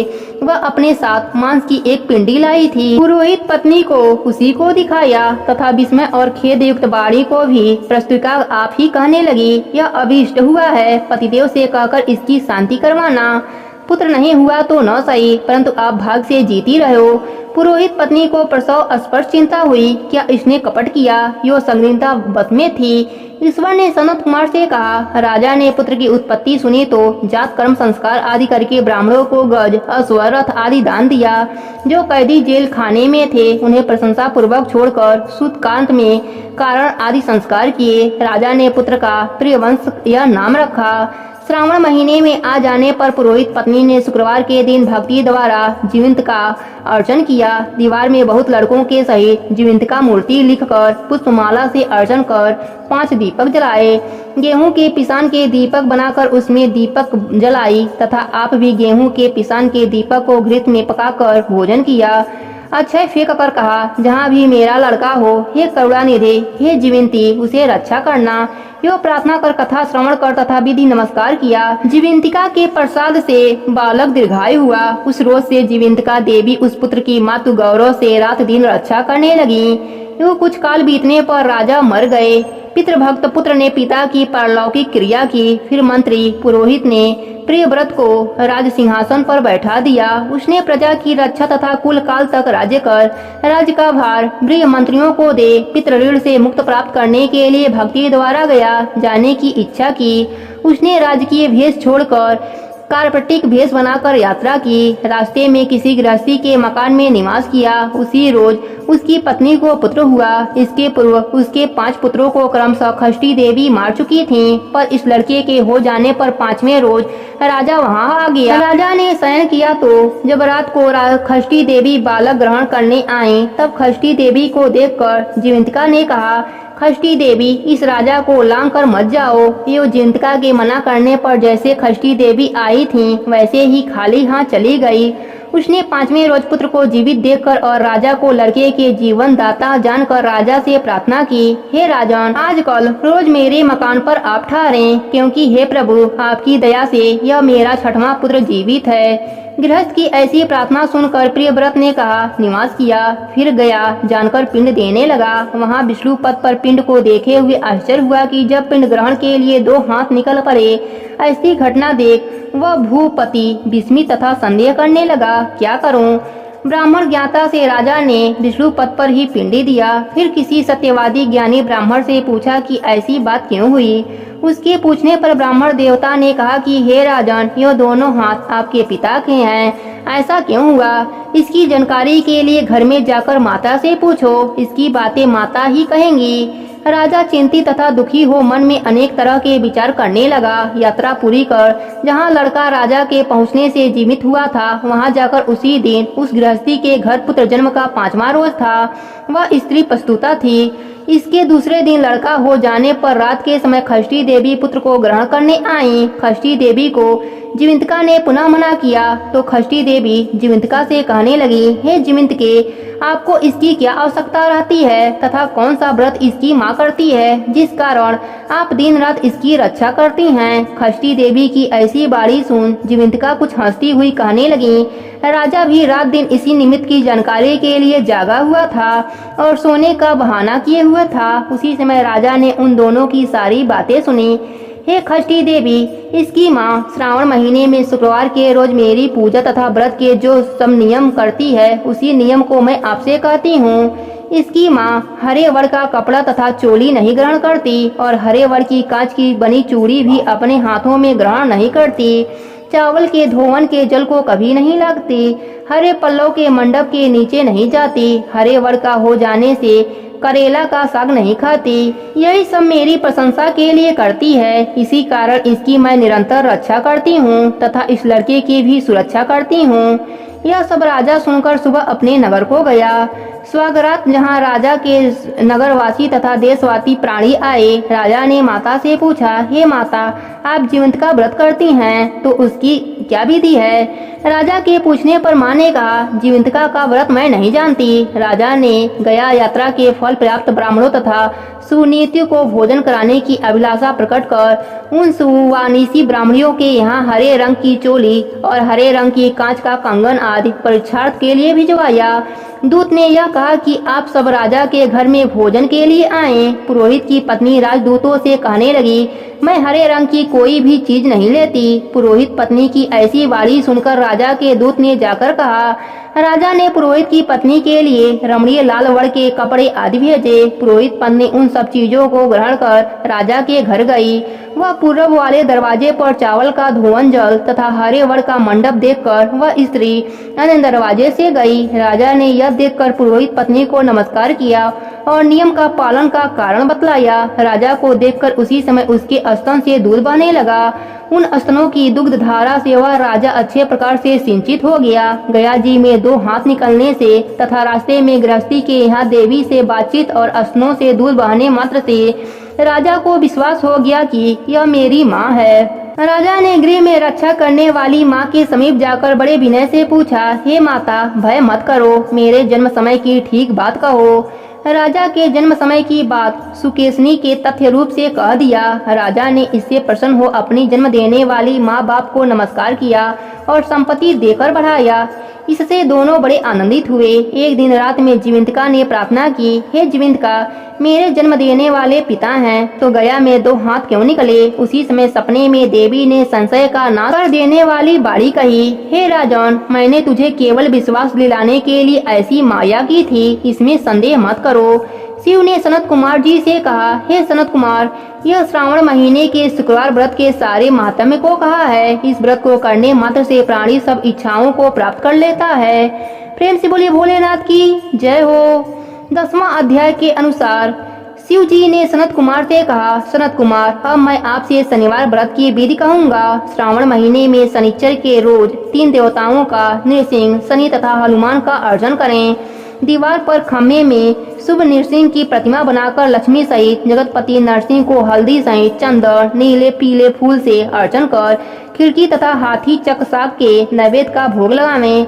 अब भी खिड़की आदि तुल्य कांतिमान अति मंद्र भ्रामी छाया नाम वाली स्त्री सूर्य द्वारा उत्पन्न शनिचर को मैं नमस्कार करता हूँ। मंडप कोष में स्थित पिंगल नाम वाले शनिदेव को नमस्कार करता हूँ। देवेश, मुझे अति दीन पर कृपा करो। इस तरह स्थिति द्वारा प्रार्थना कर बारंबार प्रणाम करें। शनिदेव के अर्चन में सन्नो देवी इस मंत्र का स्मरण करें। जो प्राणी सावधान मन से विधि द्वारा शनिदेव का अर्चन करता है उसे सपने में भी डर नहीं होता। हे विप्रे, जो प्राणी इस तरह इस व्रत को करेंगे तथा श्रावण महीने के हर शनिवार के रोज भक्ति से अर्चन करेंगे उनके यहाँ शनि से प्राप्त पीड़ा नहीं होगी। अब हनुमान की प्रशंसा विधि को कहूँगा। श्रावण महीने के शनि के रोज हनुमान के प्रियर्थ अभिषेक तेल द्वारा रुद्र मंत्रों से करें। तेल मिश्रित सिंदूर को उनकी देह में लगाएं। जपा अर्क तथा मंदार माला से अर्चन कर नैवेद्य के लिए उड़द का बड़ा तथा उपचारों द्वारा अर्चन करें। यथाशक्ति विधि भक्ति और श्रद्धा द्वारा अर्चन करें।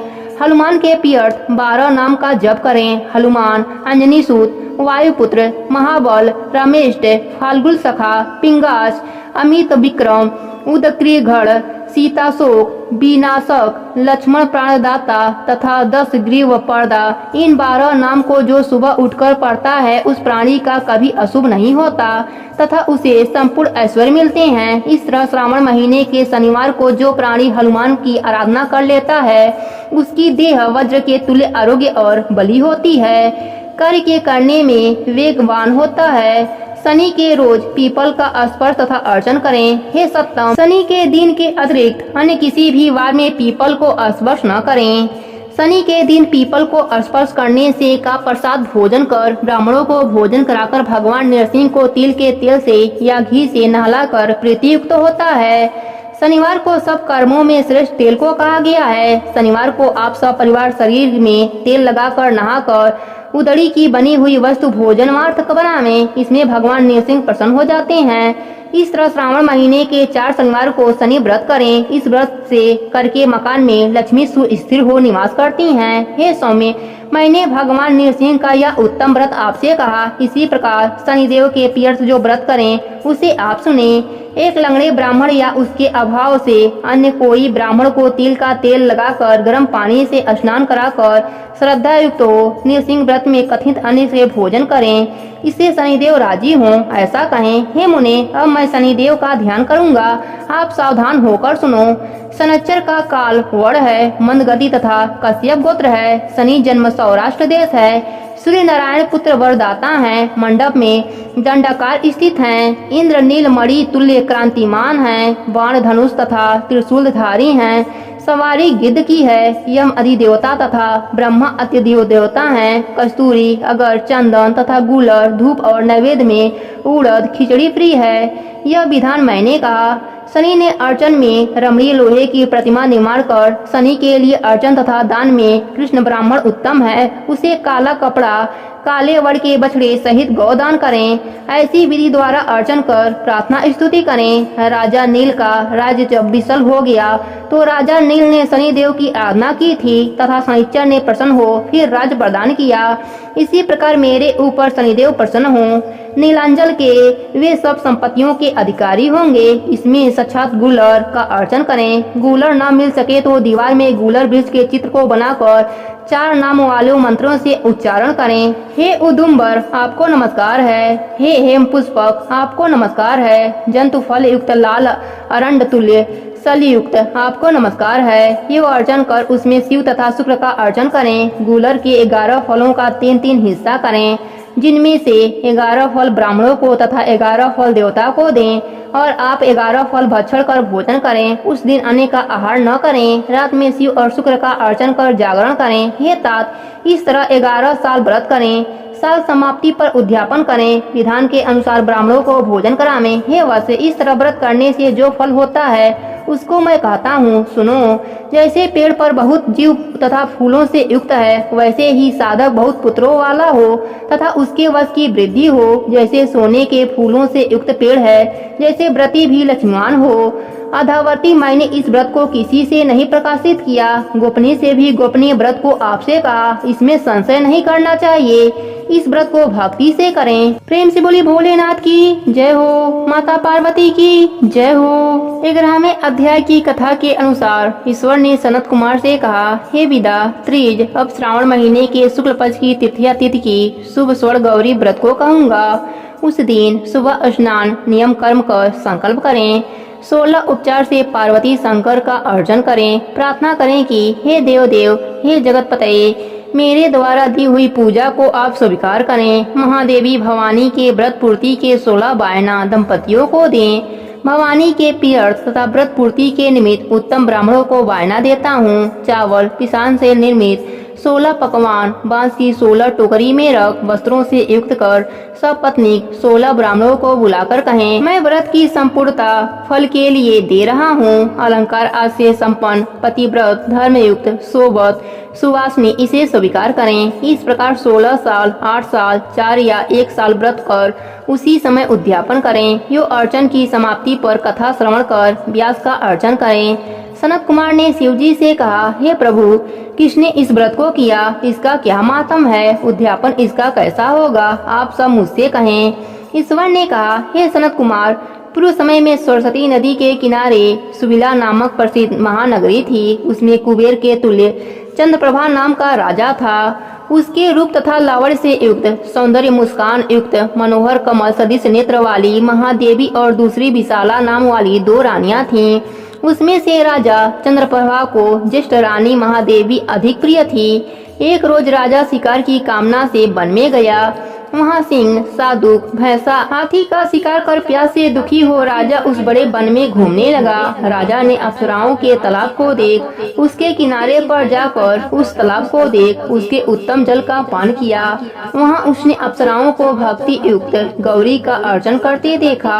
उन अप्सराओं से कमल नेत्र वाले राजा ने पूछा, आप यह क्या कर रही हैं? वे बोली, हे राजा, हम स्वर्ण गौरी का व्रत करते हैं। राजा ने कहा, हे देवियों, इसकी विधि तथा इसका फल भी आप विस्तार युक्त मुझसे कहिए। उन स्त्रियों ने कहा, हे राजन, श्रावण शुक्ला तीज के रोज स्वर्ण गौरी नाम का यह व्रत किया जाता है। इसमें परम प्रशंसा तथा भक्ति द्वारा पार्वती और शंकर का पूजन किया जाता है। 16 तार का डोरा अपने दाहिने हाथ में पुरुष व बाम हाथ में स्त्रियां धारण करती हैं। यह सुन चंद्रप्रभा राजा ने भी व्रत कार्य को संपन्न कर सविधि 16 तार के डोरे को अपनी दाहिनी भुजा में बांधकर व्रत को स्वीकार किया। राजा ने कहा, हे देवी देव, मैं इस डोरे को व्रत के लिए बांधता हूँ, मेरे पर आप कृपा करें। इस तरह देवी का व्रत कर राजा अपने घर आ गया। भुजा में डोरे को देख बड़ी रानी ने अति क्रोधित होकर पूछा और उस डोरे को भुजा से तोड़कर बाहर पेड़ पर फेंक दिया। राजा ने रानी से कहा, हे प्रिय, ऐसा मत कर। यो मना करने पर भी रानी नहीं मानी। जहाँ वह डोरा गिरा वहाँ का सूखा पेड़ उस डोरे के स्पर्श से हरे पत्तों से संपन्न हो गया। इस बात को छोटी रानी ने देख आश्चर्ययुक्त हो उस पेड़ से टूटे डोरे को अपनी बाईं भुजा में बांध दिया। उस रोज से उस महीने के मातम मात्र से वह छोटी रानी राजा को सबसे अधिक प्रिय हो गई। जेठी रानी व्रत का अपमान करने मात्र से राजा द्वारा परित्याग तथा दुखी हो वन में चली गई।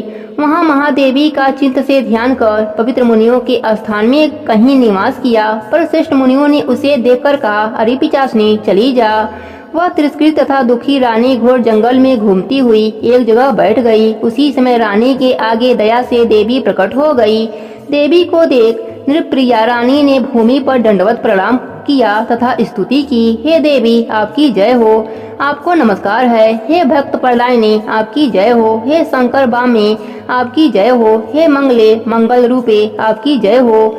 यो भक्ति के द्वारा देवी से वर प्राप्त कर गौरी अर्चन तथा व्रत किया। व्रत के प्रभाव से राजा उस बड़ी रानी को अपने घर ले गया। देवी के वर प्रसाद से उसने सब इच्छाओं को प्राप्त कर लिया। दोनों रानियों के सहित राजा ने संपूर्ण राज्य का उपभोग कर समृद्धिशाली हो गया। अंत में दोनों पत्नियों के सहित राजा शिवलोक को चला गया। प्रेम से बोलिए भोलेनाथ की जय हो। 13वें अध्याय की कथा के अनुसार सनत कुमार ने शिव जी से कहा, हे प्रभु, किस व्रत के करने से अतुल सौभाग्य होता है तथा प्राणी पुत्र पौत्र धन और ऐश्वर्य प्राप्त कर सुख भोगता है। हे ईश्वर, मुझे उन व्रतों में उत्तम व्रत को कहें। वह सुनकर ईश्वर ने सनत कुमार से कहा, हे सनत कुमार, त्रैलोक्य प्रसिद्ध दुर्गा गणपति नाम का व्रत है। इसे भगवती पार्वती ने श्रद्धा से किया था।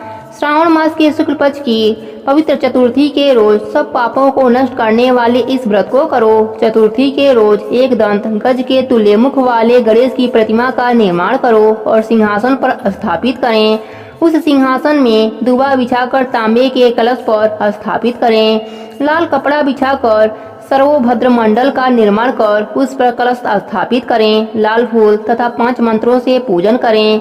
अपा मार्ग समी दुबा तुलसी बेलपत्र ऋतु काल में होने वाले अन्य सुगंधित फूलों से नाना प्रकार से फल आदि का नैवेद्य रख 16 उपचार से गणेश जी की पूजा करें। यह प्रार्थना करें कि इस निमित्त प्रतिमा में विघ्नेश्वर का आवाहन करता हूँ। यहाँ कृपा निधि आमे। हे प्रभु, आपको नमस्कार है। मेरे विघ्न की राशि को नाश करें।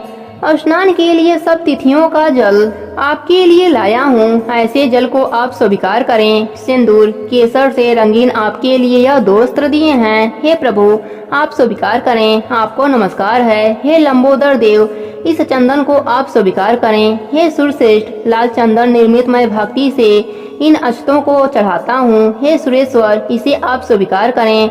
वह मेरे पर प्रसन्न हो। लोगों के अनुग्रह के लिए तथा दानवों के वदार्थ स्कंद गुरु का यह आपका अवतार है। हे भगवान, प्रशंसा पूर्वक इस धूप को आप स्वीकार करें। हे गणेश, इस वैदिक मंत्र से लड्डू आदि तथा चतुर्विध अन्यों को और खीर लड्डू आदि नैवेद्य कपूर तथा इलायची युक्त पान आदर से मुख में रखने के लिए दे रहा हूँ। हे गौरी पुत्र, हे गजानन, मेरा व्रत आपके प्रसाद से परिपूर्ण हो। इस तरह अपने विनय से विस्तार के अनुकूल विघ्नेश्वर की पूजा कर सामग्री के सहित आचार्य के लिए गणाध्यक्ष की यह प्रार्थना करें। हे भगवान, आपकी वाणी से मेरा यह व्रत पूर्ण हो। जो प्राणी ऐसे 5 साल तक व्रत कर उद्यापन करता है, वह अपने मनचाहे सब पदार्थों को प्राप्त कर लेता है और अंत में शंकर के पद को पा लेता है। या इस व्रत को 3 साल तक करें तो सब सिद्धियों को प्राप्त कर लेता है। हे सनत कुमार, मैंने यह गुप्त दुर्गा गणपति व्रत आपसे कहा। इसे सुख की इच्छाओं से करना चाहिए। प्रेम से बोलिए भोलेनाथ की जय हो। 14वां अध्याय के अनुसार ईश्वर ने सनत कुमार से कहा, हे महामुने, श्रावण मास के शुक्ल पक्ष की पंचमी तिथि में जो करना चाहिए उसे मैं कहता हूँ, उसे आप सुने। व्रत करने वाला एक बार चतुर्थी का भोजन कर पंचमी तिथि में नक्त व्रत कर सोने या चांदी का नाग निर्माण करें। काठ या मिट्टी की 5 फनों युक्त नागदेव की प्रतिमा बनाकर पंचमी के रोज भक्ति द्वारा अर्चन करें। दरवाजे के दोनों ओर गोबर से गढ़ वाला सर्प बनाकर सविधि दही तथा धूप से पूजन करें। करवीर, मालती, चमेली तथा चंपा के फूलों द्वारा रमणीय गंध, अक्षत, धूप और दीपक से पूजन करें। ब्राह्मणों को पवित्र घी के लड्डू और खीर का भोजन करा दें। अंततः वासकी, शेष, पद्मनाथ, कंबल, कारकोट, अश्व धृतराष्ट्र, शंखपाल, कालिय तथा तक्षक इन नागों के कुलाधिप को हल्दी और चंदन से दीवार पर लिखें तथा नाग माता कद्रू को भी लिखकर फूल आदि से पूजन करें। ज्ञानी जन नाग देवों का पूजन कर भरपूर घी चीनी सहित दूध पिलाकर उस रोज लोहे की कढ़ाई में कोई चीज न बनावे। नैवेद्यार्थ भक्ति द्वारा गेहूं दूध का वायना निकालकर भुना चना, धान का लावा, भुना हुआ जौ नागों को दें और आप भी इन्हीं चीजों का भोजन करें। लड़कों को भी यही दें। इसी दिन लड़कों को देने मात्र से लड़कों के दांत मजबूत हो जाते हैं। बाबी के नजदीक गान, वाद आदि उत्सव करें। स्त्रियां भी अपने कपड़े, भूषण आदि द्वारा श्रृंगार कर उत्सव करें। जो इस प्रकार करते हैं उन्हें सर्प का भय कभी नहीं होता। हे विप्र, और भी सुनो। हे महामुने, संसार के जीवों के कल्याण मैं आपसे कुछ कहूँगा, उसे सुनो। हे वश्य, सर्प के दर्शन मात्र से मनुष्य की अधोगति होती है। तमोगुण की सर्प होता है, इसमें संशय नहीं है। पूर्व विधि के द्वारा एक भुक्त आदि का नियम कर ब्राह्मणों के सहित प्रेम से नाग का निर्माण कर पूजा करें। इस तरह 12 महीने की शुक्ल पक्ष पंचमी के रोज व्रत करें। साल की समाप्ति पर शुक्ल पक्ष पंचमी के रोज फिर पूजा करें। नागों को भोजन के उद्देश्य से ब्राह्मणों तथा सन्यासियों का भोजन करावें। जो प्राणी धन की कृपणता त्याग कर नाग पंचमी का व्रत तथा अर्चन करता है, उसी प्राणी के हितार्थ सब नागों का स्वामी शेष एवं वासुकी नाग भगवान हरि से सदा शिव से हाथ जोड़े प्रार्थना करते हैं। शेष वासुकी की प्रार्थना द्वारा शिव और भगवान विष्णु प्रसन्न होकर उस जीव की सब मनोकामनाओं को परिपूर्ण करते हैं। वह जीव नागलोक में अनेक तरह के भोगों को भोग कर बाद में वैकुंठ लोक या शोभयान कैलाश में जाकर शिव या विष्णुगढ़ होकर परमानंद का भागी हो जाता है। हे वश्य, आपसे मैंने नागों का यह नाग पंचमी कहा। अब और क्या श्रवण करने की अभिलाषा करते हो, उसे कहो। प्रेम से बोले भोलेनाथ की जय हो। 15वां अध्याय के कथा के अनुसार सनत कुमार ने शिवजी से कहा, हे प्रभु, नागों की आश्चर्यजनक पंचमी व्रत को मैंने सुना। हे प्रभु, अब आप षष्ठी के रोज किए जाने वाले व्रत को कहें। इस व्रत का क्या नाम तथा क्या विधान है। शिव ने सनत कुमार से कहा, हे विप्रे, श्रावण मास शुक्ल पक्ष की षष्ठी तिथि को महामृत्युंजय विनाशक उत्तम सुपोदन नामक व्रत को करें। शिवालय में या घर पर प्रयत्न पूर्वक शिव का अर्चन कर सविधि चावल, आटे, भात का नैवेद्य, नमक सहित आम का साग रखें। ब्राह्मणों को नैवेद्य पदार्थों का वायना दें। जो विधि से इस व्रत को करता है उसे अनन्य पूर्ण हो जाता है। इस संबंध में प्राचीन कथा कहते हैं। रोहित नाम का एक राजा बहुत समय तक अपुत्र वाला था। उसने पुत्रार्थ अत्यंत कठिन तप किया। तप के प्रभाव से प्रकट हो ब्रह्मा ने उससे कहा, हे राजन, तेरे भाग में पुत्र नहीं है। फिर भी वह पुत्र के लिए कठिन तपस्या करता ही रहा। संकट में होकर ब्रह्मा फिर प्रकट होकर बोले, हे राजन, तुम्हें मेरा दिया हुआ जो पुत्र होगा वह अल्पायु होगा। इस प्रश्न पर राजा और रानी ने यूँ निश्चित किया कि पुत्र प्राप्ति से वृद्धापन तो हट जाएगा, लोक में अपुत्र होने की निंदा तो मिट जाएगी, यही बहुत है। ब्रह्मा के वरदान से शोक और हर्ष से युक्त पुत्र हुआ। राजा ने जात कर्म आदि संस्कार यथा विधि किए। दक्षिणा नाम वाली रानी तथा राजा रोहित ने स्नेहवश उसका शिवदत्त यह नाम रखा। मन में डरते हुए भूमिपाल ने उस लड़के का उपनयन संस्कार किया। मृत्यु के भय से विवाह नहीं किया गया। जब 16 साल का हुआ तो उसकी मृत्यु हो गई। उस ब्रह्मचारी पुत्र के मरण की याद से राजा बहुत ही चिंता में रहने लगा, क्योंकि जिस वंश में ब्रह्मचारी का मरण होता है उसका क्षय हो जाता है। सनत कुमार ने शिव जी से पूछा कि क्या इसका कोई उपाय नहीं। यदि कोई उपाय हो तो मुझसे कहें, जिसे करने से दोष की शांति हो। ईश्वर ने सनत कुमार से कहा, हे सनत कुमार, यदि स्नान तक या ब्रह्मचारी आदि हो तो अर्क विधि से विवाह संयोग कर पेड़ तथा ब्रह्मचारी को मिलाकर देश काल गोत्र नाम को कहें। यह कहें कि मैं मेरे ब्रह्मचारी की शांति के लिए वैसर्गिक व्रत करता हूँ। देश काल को याद कर कहें, मैं अर्क विवाह करूँगा। सोने से अभिवृद्धि कर पीपल शाखा तथा सबको हल्दी और तेल से द्वारा लेपन कर पीले सूत से वेष्टिक करें। 2 पीले कपड़े द्वारा अवांछित करें। अग्नि स्थापित कर विवाह विधि द्वारा अघारांत हवन कर अग्नि में बृहस्पति कामाचार व्यायतों से होम कर सभी कर्म को समाप्त करें, यथा विधि पीपल की डाल तथा मृत सब को जला दें। करने योग्य हो तो उसके लिए इस व्रत को 6 साल तक करें। ईश्वर ने सनत कुमार से कहा, हे विप्र, राजा ने ब्राह्मणों से इस विधि को श्रवण कर अपने मन में विचार किया कि यह अमुक अर्क विवाह मुझे उत्तम नहीं लगा। विवाह की मुख्य होना उचित है, जिससे मेरे जीव के वास्ते कोई बालिका नहीं देता। मैं राजा हूँ, जो कोई अपनी लड़की देगा उसे मैं रत्न तथा बहुत धन दूंगा। उसके नगर में एक ब्राह्मण रहता था, वह दूसरे देश को गया हुआ था। उसकी प्रथम पत्नी की मृत्यु हो गई थी और उसकी एक लड़की थी। दूसरी विवाहिता स्त्री बहुत दुष्ट थी। उसने दाह से और बहुत द्रव्य के लाभ के कारण लड़की देने की इच्छा प्रकट की। उसने 1 लाख रुपया लेकर 10 साल की उस दीन बाला को मरे हुए राजा के लड़के के वास्ते दे दिया। उस राजा को लेकर वे सब नदी के किनारे शमशान में गए। वहाँ उत्सव के साथ बाला का विवाह किया गया। मनुष्य लोग विधि पूर्वक शव के साथ संबंध कराकर जलाने को तैयार हुए। तब बाला ने कहा कि यह आप क्या करते हैं। बाला की ऐसी वाणी को सुनकर सब दुखित होकर बोले, यह तेरा स्वामी है, इसी की देह को जला रहे हैं। यो सुन बाल स्वभाव से डरती हुई वह रोने लगी और कहने लगी, आप मेरे स्वामी को क्यों जलाते हैं, मैं जलाने नहीं दूंगी। सब लोग जाए, अकेली मैं यहाँ रहूंगी। यह जब उठेंगे तब इनके साथ ही जाऊंगी। बालिका का ऐसा हट देखकर सब करुणा से आदरचित हो चले गए। जो प्रारब्धवादी वृद्ध लोग थे, उन्होंने कहा, अहो अत्यंत कष्ट है, किसी का भावी कर्म नहीं जान सकते। दीन संरक्षण दयालु भगवान क्या करेंगे। निराश्रय बाला यह कन्या सापत्य भाव द्वारा दूसरी सौतेली माता से बेची गई है। अतः कचाती देव रक्षक हो तभी इस बालिका को तथा मरे हुए राजकुमार को हमें जलाना नहीं चाहिए। यदि आप हमको हमारी बात अच्छी लगती हो तो हम यहाँ से चलते हैं। ऐसा विचार कर सब अपने अपने घर को लौट गए। वह भय विह्वल हो अकेली बालिका शिव और पार्वती माता को याद करती हुई बाल स्वभाव से न जानती हुई कि क्या है यो कह विह्वल हुई। उसकी याद मात्र से करुणा परिपूर्ण सर्वग पार्वती और शंकर जल्दी वहाँ आ गए। तेज पुंज वृषभ पर सवार हुए। शंकर पार्वती को देखकर उसने प्रणाम किया, पर यह देवता हैं ऐसा उसको ज्ञान न था तथा उनके आ जाने से उसे बहुत आश्वासन हुआ। वह उनसे बोली, क्या मेरे स्वामी उठेंगे नहीं। उनके बाल भाव तथा दया से आद्र हो शंकर पार्वती ने कहा, हे बालिका, तेरी माता ने सुपौदन नाम का व्रत किया था। तिल तथा जल लेकर उसके फल को संकल्प कर अपने स्वामी को दे दे। तब उसने मरे हुए पति को कहा कि जो मेरी माँ ने सुपौदन नाम व्रत किया था उसके प्रभाव से मेरा पति उठ जाए।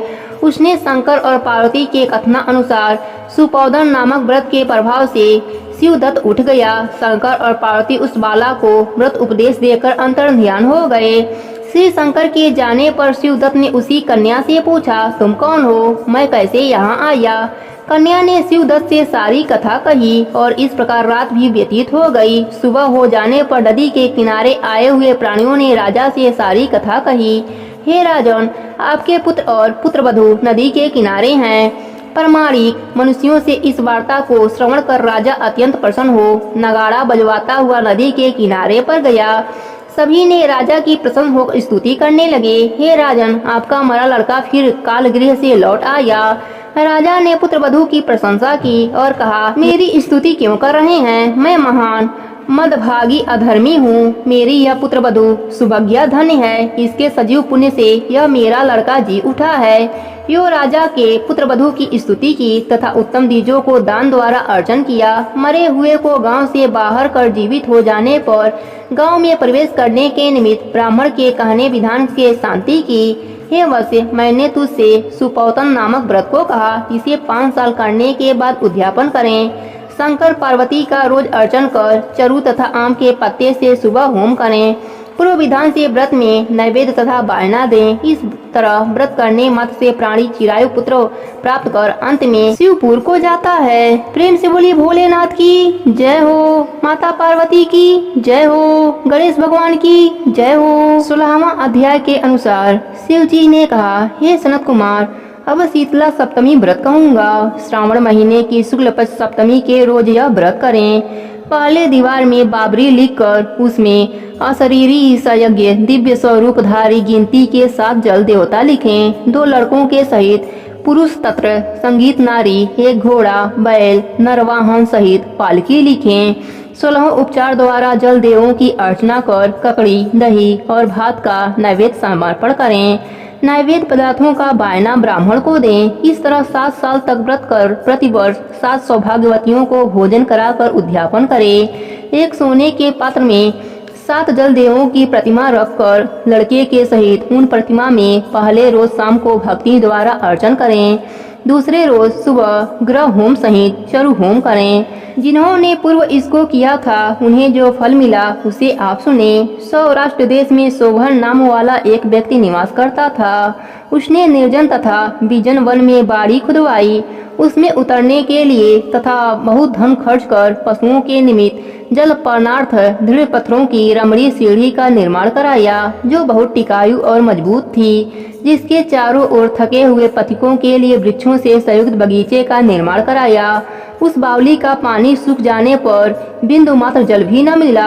उसी समय दुखी हो धनी ने कहा कि मेरा परिश्रम व्यर्थ हुआ तथा धन की व्यर्थ में खर्च हो गया। यो वह धनी चिंता कर रात को बावली के पास सो गया।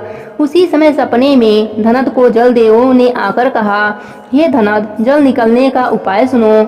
यदि सादर अपने पुत्र को हम लोगों के लिए बलि दो तो यह बावली उसी समय जल से भर जाएगा। इस प्रकार सपना देखकर धनिक ने अपने गृह आकर अपने पुत्र से सपने की सारी कथा कही। द्रविड़ नाम वाला जो धनत का पुत्र था वह भी धर्म तत्पर था। उसने पिता से कहा, पिताजी, मेरे तथा मेरे पुत्र भी आपके जन्मदाता हैं, जिसमें भी यह धर्म का काम है। इसमें आपको क्या विचार करना है, क्योंकि धर्म अस्थायी तथा पुत्र आदि सब नाशवान है। अल्पमुन्य से बड़ी चीज का मिलना कठिन कहा गया है। मेरे सीतांशु तथा चनांदु नाम वाले 2 लड़के हैं। उसमें बिना विचारे बड़े सिद्धांत नाम वाले लड़के की बलि दे दो। पर हे पिताजी, यह बात स्त्रियों से गुप्त रखें। इधर मेरी पत्नी पुनः गर्भवती है, प्रसव निकट है, वह पिता के घर जाने वाली है। उसके साथ मेरा छोटा पुत्र भी जाएगा, तब यह कार्य सुगम होगा।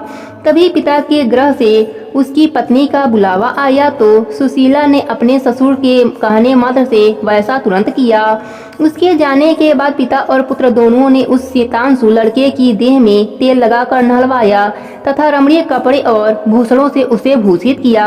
वरुण नक्षत्र पूर्वाषाढ़ा के आ जाने पर प्रशंसा से उस बावली के किनारे पर उस लड़के को खड़ा कर दोनों ने कहा, इस लड़के की बलि से जल देवता प्रसन्न हो। उसी क्षण उस पुत्र की बलि से क्षुधा तुल्य जल से बावली पूर्ण हो गई। दोनों बावली को जल से भरी देख प्रसन्न और पुत्र के नाश से दुखित हो अपने घर लौट आए।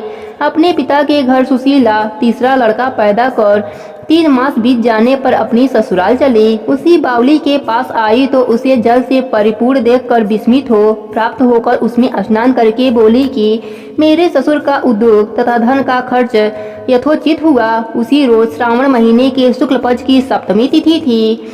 सुशीला ने शीतला का शुभ व्रत कर वहीं पर दही तथा चावल मंगवाकर रमणीय पाक बनवाया। जल देवता का अर्चन कर दही चावल और ककड़ी का नैवेद्य देकर बायना ब्राह्मणों को दे दिया। अपने साथ वालों के सहित स्वयं भी उसी दही चावल और ककड़ी का भोजन किया। वहां से सुशीला का गांव 4 कोस पर था। जब वहां से रमणीय पालकी पर सुशीला सवार होकर घर की ओर दोनों लड़कों के सहित चली तो आपस में वे जल देवता कहने लगे कि इसका लड़का दे देना चाहिए, क्योंकि बड़ी सुबुद्धि से इसने हम लोगों का व्रत किया। इसके व्रत के प्रभाव से नवीन पुत्र को दे दें। यदि पूर्व का उत्पन्न लड़का नहीं दिया तो हमारी प्रशंसा का क्या फल होगा। इस प्रकार दयावान जल देवों ने आपस में बातचीत कर उसे जल से बाहर निकालकर विदा कर दिया। माँ को देखकर लड़का माँ के पीछे भागता हुआ हे माता जी ऐसा कहकर पुकारा। तब लड़के की ऐसी बाड़ी सुनकर माँ ने मुड़कर देखा। सुशीला अपने लड़के को देखकर चकित हो उसको गोद में बैठाकर सूंघने लगी, पर उससे कुछ नहीं पूछा। सोचा कि यदि इससे पूछूंगी तो यह डर जाएगा। वह अपने चित्त में विचारने लगी कि यदि इसे यहाँ से चोर ले जाते तो इसका अलंकारों से भूषित होना बड़ा कठिन था। यदि पिचास पकड़कर लाए होते तो वह ऐसे कैसे छोड़ते और घर के संबंधी गढ़ की चिंता समुद्र में गोता लगा रहे होते। ऐसे विचार युक्त हो सुशीला के अपने मकान का दरवाजा आ जाने पर उसके घर आने का समाचार सुनकर उसकी ससुर ने द्वार खोला। अब पिता पुत्र दोनों विचार मग्न हो कहने लगे कि सुशीला क्या कहेगी तथा उसके पूछने पर उससे हम लोग क्या कहेंगे। इसी बीच तीनों बालकों के सहित सुशीला ने प्रवेश किया तो उसके पति ने प्रशंसा से भरकर पूछा, हे सुशीले, तूने किस पुण्य या किस व्रत को किया था? हे भामनी, तुम धन्य हो तथा पुण्यवती हो। इस लड़के को मरे आज 2 महीने बीत गए, परंतु तुमने फिर इसे कैसे प्राप्त किया? जाते समय यहाँ से एक लड़के को ले गई और आते वक्त 3 पुत्रों सहित आई हो। हे शुभ्रे, वंश का उद्धार तुमने कैसे किया? हे शुभानने, मैं क्या तुम्हारी स्तुति करूं? यो पति ने प्रशंसा की और ससुर ने प्रेम से देखा। सास ने भी स्तुति की। प्रसन्न होकर उसने कहा, यह सब सुमार्ग पुण्य का फल है। वे इस संसार में मनोवांछित भोग उपभोग कर परमा आनंदित हुए। हे वश्य, आप यह शीतला सप्तमी का व्रत कहा। इसमें दही चावल ठंडा शीतल ककड़ी फल बावली जल शीतला देवता कहे गए हैं। इसे करने वाले तामपत्र के मुक्त हो जाते हैं। इस कारण श्रावण महीने की शुक्ल पक्ष की सप्तमी का नाम यथार्थ शीतला सप्तमी हुआ। प्रेम से बोलिए भोलेनाथ की जय हो। 17वां अध्याय के अनुसार ईश्वर ने सनत कुमार से कहा, देवेश, अब शुभ पवित्र रोहण कहूँगा। पहली सप्तमी के रोज अधिवासन कर अष्टमी के रोज पवित्रता रोपण करें। जो जीव पवित्रता बनवाता है उसके सुपड़े का फल सुनो। हे विप्र, वह सब यज्ञ व्रत दान तथा सब तीर्थों का फल प्राप्त कर लेता है। इसमें यहाँ कोई संशय नहीं है, क्योंकि सब्रगता शिवा सब में निवास करती हैं। अतः न तो आधी दुख पीड़ा तथा व्याधि होती है, न उसे शत्रु से उत्पन्न भय होता है, न ग्रह से उत्पन्न पीड़ा कभी होती है, तथा उसके अल्प यह महान सब काम सिद्ध हो जाते हैं। हे वश्य, नर और राजाओं के सुपुण्य की वृद्धि करने वाला इससे बढ़कर अन्य कोई साधन नहीं है। सनत कुमार ने कहा, देव महादेव, आपने जो पवित्र रोपण कहा, हे स्वामी, उसके व्रत की विधि कहें। ईश्वर ने कहा, हे सनत कुमार, सोना तांबा चांदी विशेष रेशमी वस्त्र कुश या कपास से निर्मित या ब्राह्मणी रुई से सूत काटें। सूत्रों को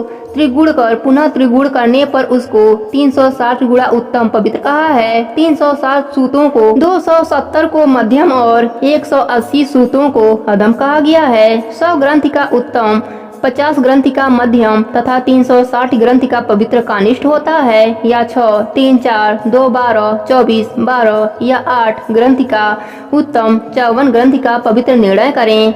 या 108 ग्रंथि का कनिष्ठ पवित्र होता है। देवी प्रतिमा की नाभि सीमित पवित्र का कनिष्ठ जांग तथा मध्यम जानू तक पवित्र उत्तम होता है। उस पवित्र की सब गांठों को केसर से रंगें तथा सर्वभद्र देवी पर देवी का अर्चन कर देवी के समक्ष कलश या बांस पत्र पर पवित्रता रखें। 3 सूतों में ब्रह्मा विष्णु और शंकर का आवाहन करें। 9 सूतों में ओकार सोम वर्णी नाग चंद्र रवि ईश और विश्वदेव के आवाहन पूर्वक स्थापना करें। अब मैं ग्रंथियों में देवों के स्थापन की विधि कहूँगा। क्रिया परुषी वीरा विजया अपराजिता मनोनी जया भद्रा मुक्ति और ईशा इन नामों के आदि में प्रवण को लगाकर ग्रंथ संख्या के अनुसार आब्री कर आवाहन तथा चंद्रनाद के अर्चन करें। धूप देकर प्रवर द्वारा अभिमंत्रित कर देवी को अर्पण करें। यह देवी का पवित्र रोपण विधान मैंने आपसे कहा। यो दूसरे देवों को प्रतिपदा आदि तिथियों में पवित्रारोहण करें। उन देवों को आपस में मैं कहता हूँ, धनद श्री गौरी गणेश चंद्रमा गुरु भास्कर चंडिका अम्बा वासुकी ऋषि चक्र पाड़ी अनन्य शिव ब्रह्मा और पितर इन देवों का प्रतिपदा आदि तिथि में अर्चन करें। यह पवित्र रोपण प्रधान देवों का है। उनके अंग देवों को 3-4 वाला पवित्रता समर्पण करें।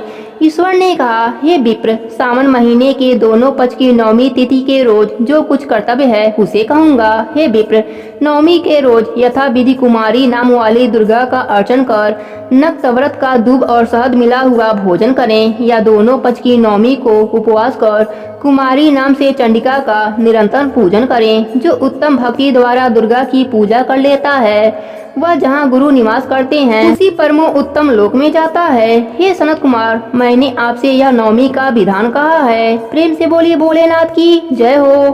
18वां अध्याय के अनुसार सनत कुमार ने कहा, हे भगवान, हे पार्वती नाथ, हे दया सिंधु, 10वीं तिथि के महात्म्य को कहिए। ईश्वर ने कहा, हे सनत कुमार, सावन महीने की शुक्ल पक्ष की 10वीं तिथि के रोज इस व्रत का शुभारंभ वर प्राप्ति महीने की 10वीं तिथि के रोज व्रत करें। इस तरह 12 महीने उत्तम व्रत कर सावन शुक्ल 10वीं के दिन उद्यापन करें। इस व्रत को राजपुत्र राज की आशा से, कृषक खेती के वास्ते, वैश्य पुत्र, वाणिज्य, गर्भिणी स्त्री, पुत्र प्रदात प्राणी, मात्र धन, अर्थ, काम और सिद्धि के वास्ते, कन्या पति के वास्ते, श्रेष्ठ ब्राह्मण, यज्ञ आदि रोग, आरोग्यता, अधिक समय प्रदेश में रहने पर पति के आगमन पत्नी व्रत करें।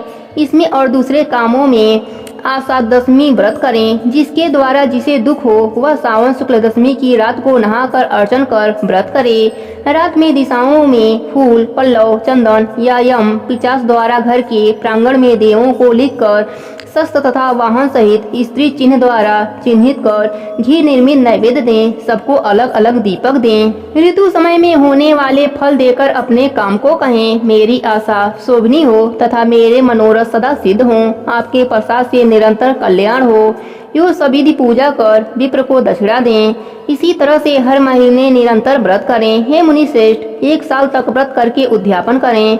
सोने या चांदी या पिसान की 10 दिशाओं की प्रतिमा बनवा के जाति बंधुओं से सहित स्नान कर वस्त्राभूषण से अलंकृत हो भक्ति युक्त मन से घर के चौके में 10 दिशाओं का क्रमशः आवाहन स्थापित कर तथा पूजा करें। दिशाओं के मंत्र यह हैं: इंद्रिय दिशा देवता, सुर तथा असुर नमस्कृत। इस संसार का स्वामी इंद्र आपके पास निवास करता है, ऐसे आपको नमस्कार है। हे आसे, अग्नि देवता के रहने से आप अग्निय पढ़ी जाती हैं। आप तेज स्वरूपा पराशक्ति हैं। अतः इस विधान द्वारा अर्चन तथा क्षमापन कर प्रणाम करें। मित्रों तथा इष्ट बंधुओं सहित जो 10वीं व्रत करता है वे स्वेच्छा अनुसार सब इच्छा प्राप्त कर लेता है। इस सनातन व्रत को निश्चित रूप से स्त्रियां करें। प्रेम से बोले भोलेनाथ की जय हो। 19वां अध्याय के अनुसार ईश्वर ने कहा, हे महामुनि, सावन महीने के दोनों पक्षों की एकादशी तिथि के रोज जो कार्य करना होगा उसे मैं कहूँगा, उसे आप सुनिए। हे वश्य, इस व्रत को मैंने आज तक किसी से भी नहीं कहा। हे विप्र, उसे आपसे कहूँगा। आप एकाग्र मन से सुने। 10वीं के रोज सुबह स्नान कर संध्या कर पवित्र हो। गुरुदेवों की आज्ञा से वेद वेत्ता पुराण ज्ञाता जितेंद्रिय द्विजों का पूजन करें। प्रार्थना करें कि हे पुंडरीकाक्ष, मैं दूसरे रोज आने वाली एकादशी निराहार रहूंगा, उसके अन्य रोज भोजन करूंगा। हे अच्युत्य, आप मेरी रक्षा करें। हे वश्य, उस रोज गुरुदेव तथा अग्नि के समीप नियम कर भूमि पर सोएं। काम और क्रोध छोड़कर एकादशी के रोज गुरुदेव तथा अग्नि क्रोध छोड़कर एकादशी के रोज सुबह भगवान केशव में चित लगा के रास्ते चलते वक्त वार्ता करते हुए आदि सब काम करते श्रीधर इस वाक्य को कहें। हे वश्य, 3 रोज तक पाखंडी आदि के साथ वार्तालाप और उनको देखना, उनकी वार्ता श्रवण भी त्यागें। हे वश्य, ऐसा करने मात्र से ही व्रत मोक्ष फलदाता हो जाता है। मध्याह्न के वक्त पंचगव्य लेकर नदी आदि के सुंदर जल में अक्रोधी हो स्नान करें। भगवत सूर्य को नमस्कार कर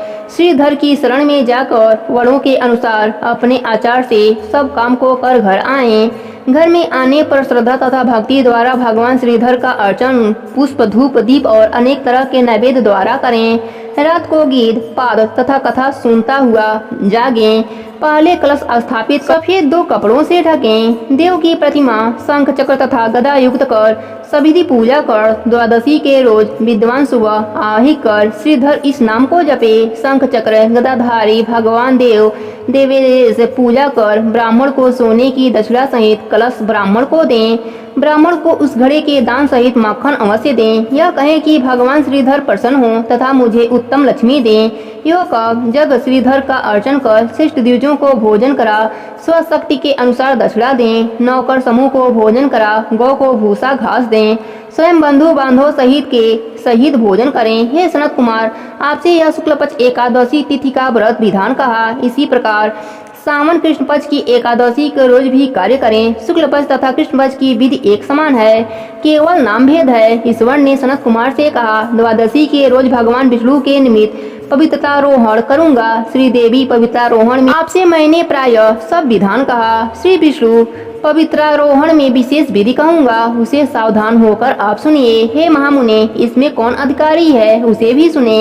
ब्राह्मण, क्षत्रिय, वैश्य, स्त्री, शूद्र और स्वधर्म स्थित सब भक्ति द्वारा पवित्रतारोहण करें। ब्राह्मण अतो देव इस मंत्र से पवित्रतारोहण करें। स्त्री तथा शूद्र नाम मंत्र द्वारा हरि का पूजन करें। द्विज कद्रुदायु इस मंत्र से स्त्री तथा शूद्र नाम द्वारा भगवान शंकर के निमित्त हरि का पूजन करें। सतयुग में मणि का, त्रेता में सोने का, द्वापर में रेशमी तथा कलयुग में रुई का। हे देव, सुबह आपके निमित्त इस पवित्रता को अर्पण करूंगा।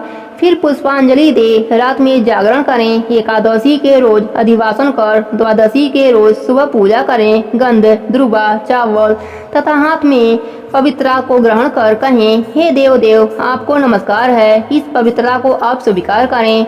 पवित्रार्थ के निमित्त 1 साल तक पूजा के फलप्रद पवित्रता को निवेदन करें। आप मुझे पवित्र करें। हे देव, मैंने जो कुछ पाप किया हो, हे देव, हे सुरेश्वर, आपके सुप्रसाद द्वारा उस पाप से मैं पवित्र हूँ। मूल मंत्र द्वारा पवित्रता को संपुटित कर दें। महानैवेद्य दें। नीराजन तथा प्रार्थना करें। मूल मंत्र से अग्नि में घृत तथा पायस द्वारा हवन करें। इसी मंत्र द्वारा पवित्रता का विसर्जन कर कहें, हे पवित्र, 1 साल मेरे पूजन को सविधि संपूर्ण करें। हे पवित्र, विसर्जन हो, विष्णु लोक को जाओ। यो का ब्राह्मण को दे या जल में डाल दें। हे वैसे मैंने आपसे भगवान विष्णु की पवित्रारोपण की विधि कही। प्रेम से बोले भोलेनाथ की जय हो। 20वां अध्याय के अनुसार ईश्वर ने सनत कुमार से कहा, हे सनत कुमार, आपके समक्ष अब त्रयोदशी दिन के कार्य को कहता हूँ। उस दिन कामदेव की 16 उपचारों से पूजन करें।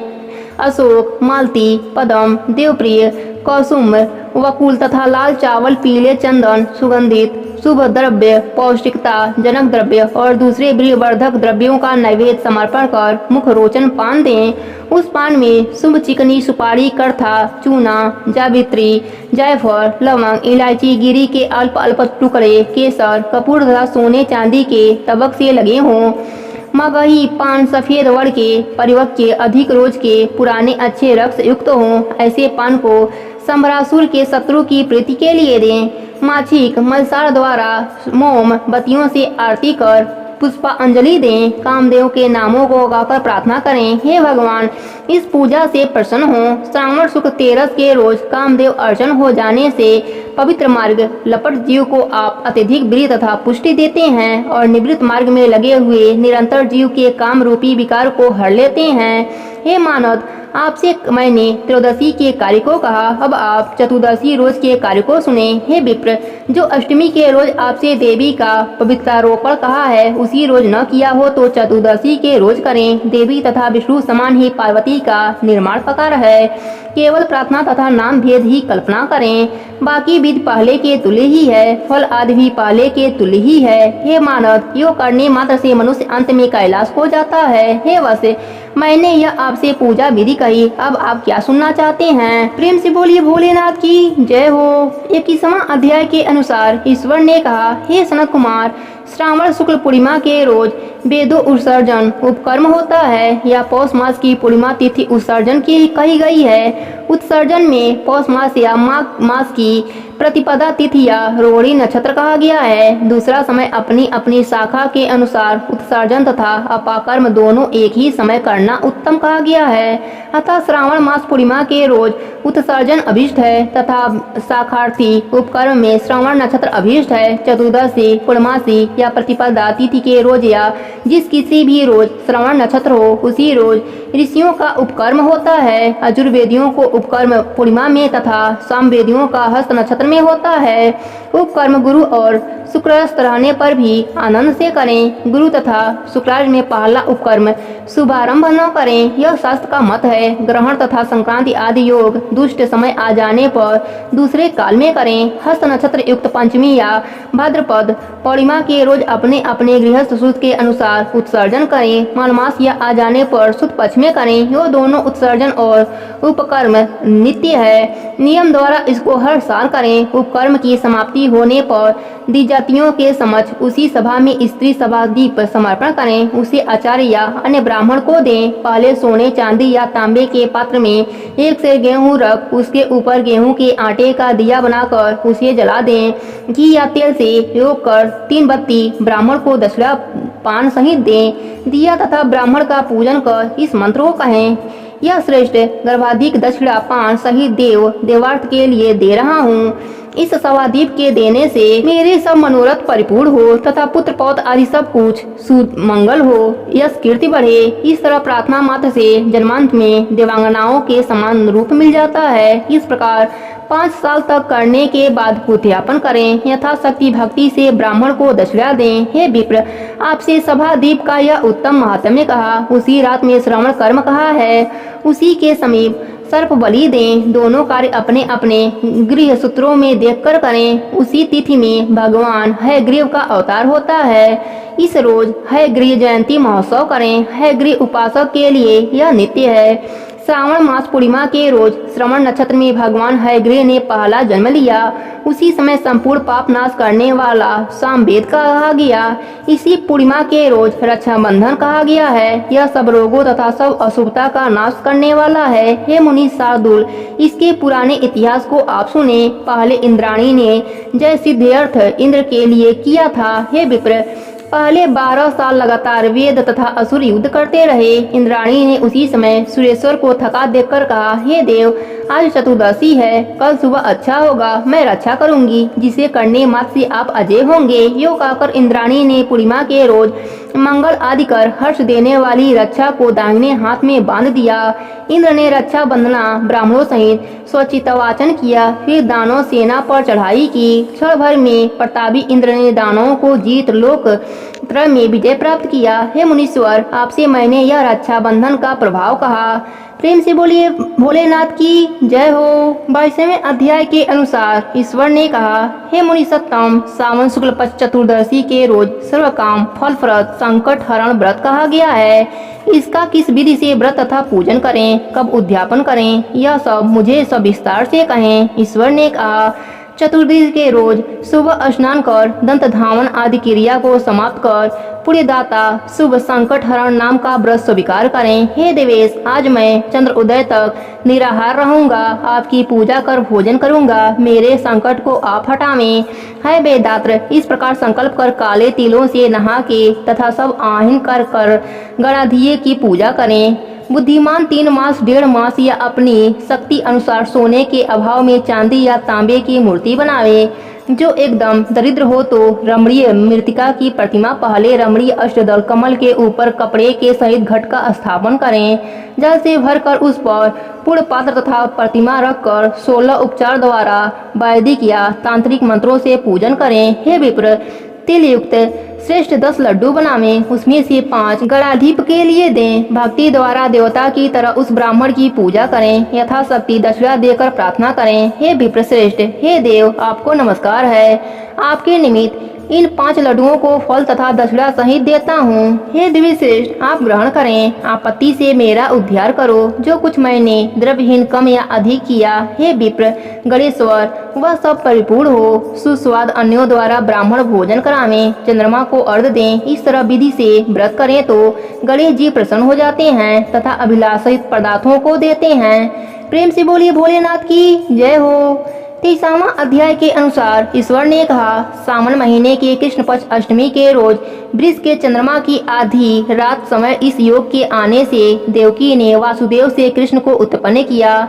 यो सिंह राशि के सूर्य आने पर महोत्सव करें। पहले सप्तमी के रोज दंत धावन कर अल्प भोजन करें। रात में जितेंद्रिय हो सो जावें। सुबह हो जाने पर उपवास नियम करें। केवल उपवास द्वारा कृष्ण जन्म अष्टमी का दिन बितावें। ऐसा करने से 7 जन्मों में किए हुए पाप से निश्चय ही छुटकारा मिलता है। पापों से मुक्ति हो। गुणों के सहित जो वास है उस भोगी से वर्जित वास को उपवास कहते हैं। अष्टमी के रोज विमल नदी आदि के जल से तीनों के साथ नहाएं। शोभित देव में देवकी से सूतिका घर को बनाकर उसे नाना प्रकार वड़ों के कपड़ों से कलश तथा फलों द्वारा सुशोभित करें। दीपमाला, पुष्प, चंदन, अंगूर तथा धूप देकर वहां पर गोकुल का कृष्ण चरित्र लिखें। वाद, शब्द, नित्य गान आदि मंगल करें। उसके बीच के हिस्से में खष्टी देवी सहित कृष्ण की प्रतिमा रखें। जो कुछ भगवान कृष्ण ने चरित्र किया उसे लिखकर भक्ति के साथ अच्छे प्रकार से पूजन करें। 16 उपचार द्वारा देवी की पूजन करें। देवकी सहित वासुदेव का, यशोदा सहित नंद का, रोहिणी सहित चंद्रमा का और कृष्ण सहित बलदेव का सविधि पूजन करने से मानव सभी वस्तुओं को प्राप्त कर लेता है। कृष्ण जन्माष्टमी व्रत 1 करोड़ एकादशी के तुल्य होता है। इस प्रकार रात में पूजा कर नवमी के रोज सुबह देवी भगवती विंध्यवासिनी का कृष्ण तुल्य महोत्सव करें। भक्ति द्वारा ब्राह्मणों को भोजन कराकर अभिष्ट गौ धन आदि का दान करें और कहें कि इस व्रत द्वारा कृष्ण मेरे ऊपर प्रसन्न हो। मैं गौ तथा ब्राह्मण रक्षक वासुदेव को नमस्कार करता हूँ। शांति हो तथा कल्याण हो यो कहकर विसर्जन करें। भाई बंधुओं के साथ स्वयं मौन हो भोजन करें। जो देवी और कृष्ण का महोत्सव करता है वह विधि पूर्वक पूजा से हर साल उपरोक्त फल प्राप्त करता है। वह पुत्र संतान आरोग्य तथा अतुलनीय सौभाग्य प्राप्त करता है। यहाँ पर धर्म बुद्धि होकर अंत में वैकुंठ धाम को जाता है। प्रेम से बोलिए भोलेनाथ की जय हो। 24वां अध्याय के अनुसार ईश्वर ने कहा, हे ब्राह्मण पुत्र, पूर्व कल्प में दैत्य के भार से अति दुखी विहल अति दीन हो पृथ्वी ब्रह्मा की शरण में गई। उसके मुख से कथा सुनकर देवगणों के सहित ब्रह्मा ने क्षीर सागर में बहुत स्तुति द्वारा हरि को प्रसन्न किया। ब्रह्मा के मुख से सब सुनकर दिशाओं में प्रादुर्भूत भगवान ने कहा, हे देवतागण डरो मत, क्योंकि देवकी के उदर से वासुदेव द्वारा अवतार ग्रहण कर मैं पृथ्वी का कष्ट हटाऊंगा। अब देवतागण पृथ्वी पर जाकर यादव रूप में उत्पन्न हो यो कहकर प्रभु अंतर ध्यान हो गए। देवकी के जठर से उत्पन्न होने पर वासुदेव ने भगवान को कंस के डर से गोकुल में रखा। वहाँ पर भगवान पलने लगे। फिर मथुरा में आकर बंधुओं सहित कंस वध कर सादर सब नगरवासी प्राणी जनों ने प्रार्थना की, हे कृष्ण, हे कृष्ण, हे महायोगी, हे भक्तों के अभयदाता देव शरणागत वत्सले, आपको हम लोग नमस्कार करते हैं, हमारी रक्षा करो। हे देव, हम आपसे कुछ प्रार्थना करना चाहते हैं, उसे आप सुनिए। हे देव, किसी को भी आपके जन्मदिन का ज्ञात नहीं हुआ। जान लेने पर सब कुछ उस रोज वर्धा उत्सव करेंगे। इस प्रकार उससे भक्ति श्रद्धा तथा अपने में आत्मीयता देखकर उन लोगों से केशव ने जन्म दिवस में होने वाले कार्य को कहा। उन्होंने श्रवण कर उसी विधान से व्रत किया। व्रत करने वाले को भगवान ने वर दिया। उससे एक प्राचीन इतिहास कहते हैं। अंग देश में उत्पन्न मितजीत नाम वाला राजा हुआ। उसका पुत्र महासेन नाम हुआ। वह सत्य द्वारा जीतने वाला तथा सतमार्गयामी था। वह सर्वज्ञ राजा सभी प्रजा को प्रसन्न रखता हुआ रक्षा करता था। उस समय दयोग से पाखंडियों के साथ बहुत दिनों तक अधर्म में लगा रहा। उसने वेद शास्त्र तथा पुराणों की बहुत निंदा की और वराश्रय धर्म से बहुत द्वेष करता था। हे मुनि सत्तम, यो बहुत काल बीतने पर काल के वशीभूत हो यमदूतों के बस हुआ। पास बंधन में बंधकर यमदूतों ने यम के समीप लाकर दुष्ट संगति योग से उसे बहुत पीड़ा तथा ताड़ना दी। फिर नरक में गिराकर बहुत काल तक यातना दी। होकर अभिष्ट पाप द्वारा यह पिशाच योनि में गया। भूख प्यास से दुखी हो मारवाड़ देश में घूमता हुआ किसी वैश्य के शरीर में प्रवेश कर उसी के साथ पुण्य देने वाली मथुरापुरी को गया। मथुरा के पास पहुंचा तो मथुरा रक्षकों ने उसे उसकी देह से अलग कर दिया। वह वन में गया। ऋषियों के आश्रम में घूमता हुआ कदाचित दयोग से जन्माष्टमी के दिन मुनियों द्वारा द्विजों द्वारा की जाने वाली महापूजा और नाम संकीर्तन आदि से रात भर जागता रहा, जिससे उसी समय प्रेत शरीर छोड़कर विमान द्वारा विष्णु लोक को गया। वह यमदूतों से व्यस्त हो दिव्य भोग संबंधित हो गया। इस व्रत के प्रभाव से विष्णु तथा उसके संदिग्ध में मुक्ति फल को प्राप्त करता है। प्रेम से बोलिए भोलेनाथ की जय हो। 25वां अध्याय के अनुसार ईश्वर ने कहा, हे मुनि श्रेष्ठ, सावन महीने की अमावस्या के दिन सब संपत्ति प्रदायिनी पिठोरा व्रत उत्तम होता है। सर्वनिष्ठा होने से घर को पीठ कहा गया है। उसमें पूजन उपयोगी वस्तु मात्र संप्रदाय को आर कहते हैं। अतः हे मुनीश्वर, इसका नाम पिठोरा व्रत हुआ। मैं आपसे इस व्रत की विधि कहूँगा, आप सावधान मन से सुनो। दीवार को तांबे के रंग में पोतकर उस तांबे के वड़ पर पीले रंग से लिखे सफेद काले पीले लाल या काले रंग द्वारा लिखें। पहले मध्य हिस्से में पार्वती सहित शिवलिंग या मूर्ति लिखकर सब तरह दीवार पर सब संसार की चीजें लिखें। अस्तु चौसलिया, संयुक्त रसोई घर, देव मंदिर, सैया घर, 7 खजाना तथा स्त्रियों के निवास घर, अंत प्रसाद, 48 का शोभावती, साल पेड़, निमित ईंट पत्थर चूने पक्की बंधी सुशोभित करें। विचित्र दरवाजे चार दीवारी सहित बनावें। दीवार पर सब चीजों को लिखकर 16 उपचारों से उनकी पूजा करें। अनेक तरह के गंध, धूप, चंदन आदि देकर ब्राह्मण बालक सौभाग्यवती को यथेष्ट भोजन कराकर अंबिका सहित शिव जी से कहें, हे शाम यह व्रत संपूर्ण हो। हे शिव, हे शाम दया सिंधु, हे गिरीश, हे शशि शेखर इस व्रत से संतुष्ट हो, मेरे सारे मनोरथ को पूरा कर दो। इस तरह 5 साल तक व्रत करके उद्यापन करें। प्रेम से बोली भोलेनाथ की जय हो। 26वां अध्याय के अनुसार ईश्वर ने कहा, सावन महीने की अमावस्या के दिन जो करना चाहिए वह प्रसंगवश को कुछ याद आ गया है, उसे मैं आपसे कहूँगा। मैंने महाबली, प्रकर्मी, संसार विघ्नहर्षक, देवतांछोकारी, दुष्ट दैत्यों के साथ रमणीय शुभ वृषभ पर आरूढ़ हो बहुत बार संग्राम किया, पर महाबली प्रकर्मी वृषभ ने मुझे युद्ध में कभी नहीं त्यागा। अंधकासुर युद्ध में उसने वृषभ के शरीर को छिन्न कर दिया, जिससे उसकी देह में छिन्न भिन्न हो करने से रुधिर बहने लगा और प्राण मात्र ही अवनिष्ट रह गया। फिर भी धीरता रखकर जब मैं उस खल को मारने लगा, तब तक वृषभ ने मेरा वहन किया। मैंने उस नंदीश्वर के पराक्रम को देखा। मैंने अंधक दैत्य का वध कर प्रसन्न हो नंदी से कहा, हे सुब्रे, तेरे इस काम से मैं संतुष्ट हूँ। तुम मुझसे वर मांगो, तेरे व्रण अच्छे हो, निरोगी हो, बलि और पाले से अधिक रूप वीर्य बढ़े। तुम जो जो वर मांगो उसे उसे मैं निश्चित दूंगा। नंदी केशव ने कहा, हे देव, मुझे कुछ नहीं चाहिए, आप मेरे पर संतुष्ट हैं, इससे बढ़कर और क्या वैभव होगा। हे भगवान शिव, फिर संसार के उपकार के लिए आपसे याचना करता हूँ।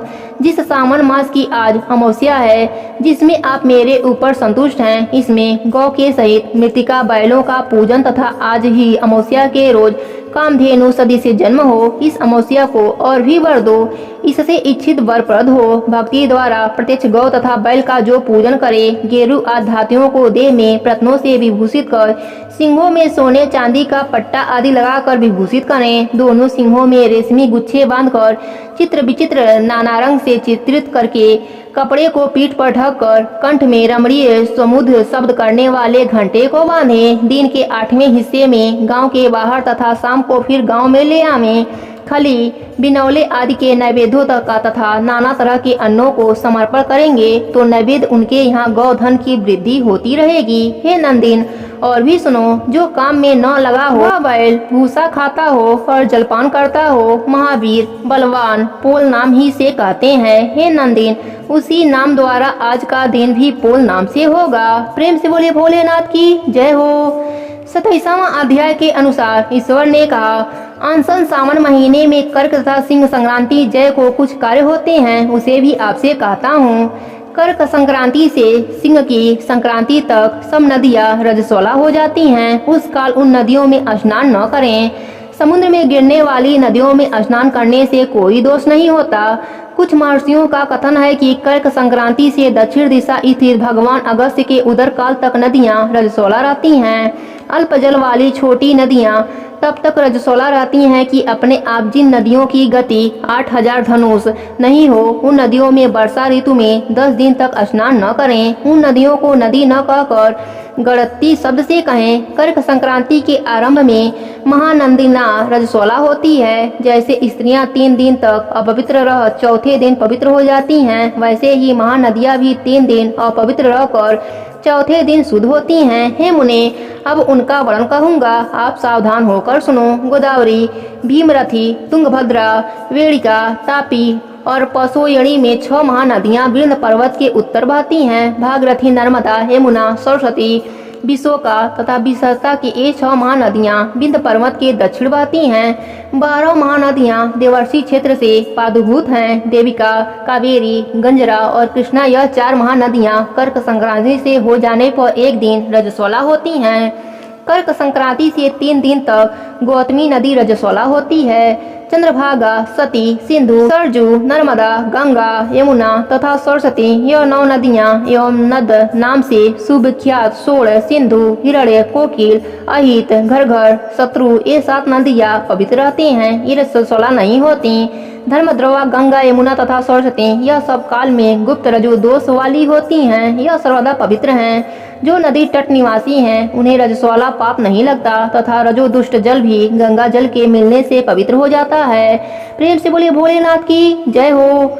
28वां अध्याय के अनुसार ईश्वर ने कहा, इसके बाद अगस्त्य अर्ध विधि को कहूँगा, हे वैधात्र, जिसके करने मात्र से मनुष्य सब इच्छाओं को प्राप्त कर लेता है, अगस्त्रोय से पहले ही समय का निश्चय करें। 7 रात उदर हो जाने में अभिष्ट हो तो पहली रात 7 पूर्व से के प्रतिदिन अर्ध दें। मैं उसके विधान को आपसे कहता हूँ। गृहस्थी सुबह श्वेत तिल से नहाकर सफेद कपड़ा तथा माला धारण करें। सोने आदि से निर्मित रहित कलश स्थापित कर पंचरत्न युक्त घी पात्र युक्त अनेक तरह से विभूषित कर उसके ऊपर तांबे का पूर्ण पात्र रखें। सोने की अनुष्ट मात्र की वह प्रतिमा चतुर्भुज रहे। प्रतिमा लंबी हाथों युक्त दक्षिणा मुख जटा मंडल धारी और शोभवंत, शांत हाथ में कमंडलू, बहुत शिष्यों से घिरी, दर्भ अक्षत धारी तथा लोपा मुद्रा संहिता हो, उसमें आवाहन कर गंध पुष्प आदि 16 उपचारों से पूजन करें। बहुत विस्तार द्वारा नैवेद्य समर्पण करें। भक्ति पूर्वक मन में देवबल बलि तथा अर्घ दें। उसका विधान सुनो। सोने चांदी तांबा या बेड़ू से नारंगी, खजूर, केला, कुष्मांडा, कारवल्ली, करेला, अनार, भंटा, बिजोरा, नींबू, अखरोट, पिस्ता, नीलकमल, कमल, कूश, दूबा तथा अन्य सुधा से फल एवं पुष्प, अनेक तरह के भक्ष्य, 7 धान, 7 अंकुर, 5 पल्लव, 5 कपड़े, इन पदार्थों को रखकर अच्छे प्रकार के पात्र की पूजा करें। पृथ्वी में घुटनों के बल स्थिर हों। पात्र को सिर में लगाकर मस्तक झुकाकर कुंभोदय मुनि का ध्यान कर श्रद्धा भक्ति से अर्घ दें। और मित्र वरुण, कुंभ योने आपको नमस्कार है। हे रत्न बल्लभ, हे देवेश, आपको नमस्कार है। जिसने आपासी और बल्लिक वासी को भक्षण किया, जो श्रीमान लोपामुद्रा के पति हैं, उन्हें नमस्कार है। जिसके उदय से पाप विलीन होता है, त्रिविध व्याधि त्रिविध ताप नष्ट होते हैं, ऐसा कहकर पूजन करें, उन्हें नित्य नमस्कार है। हे सनत कुमार, आप अपने मन में इस क्रम को ग्रहण करें। इस अध्याय को जो श्रवण करता है तथा जो सावन महीने के संपूर्ण महात्म्य को श्रवण करता है, वह महीने के सब व्रतों का फल प्राप्त करते लेता है। हे विप्रे, अधिक कहने से क्या लाभ। इस सावन महीने के किसी एक व्रत के करने से वह मेरा प्रिय पात्र होता है। सूत ने शौनक आदि ऋषियों से कहा, हे देवर्षि गण, कानों में अमृत पान हम आनंदित तथा कृतकृत हो गए। देवसितम सनत कुमार सावन महीने की उनकी और अपने हृदय में शुभ का स्मरण कर उनकी आज्ञा लेकर अपने आश्रम में चले गए। इस परम रहस्य को किसी से न कहें। हे प्रभु, आपकी योग्यता देखकर मैंने इसका वर्णन कह दिया। यहीं पर संपूर्ण श्रावण महात्म्य की कथा समाप्त होती है। प्रेम से बोलिए भोलेनाथ की जय हो, पार्वती माता की जय हो, गणेश भगवान की जय हो।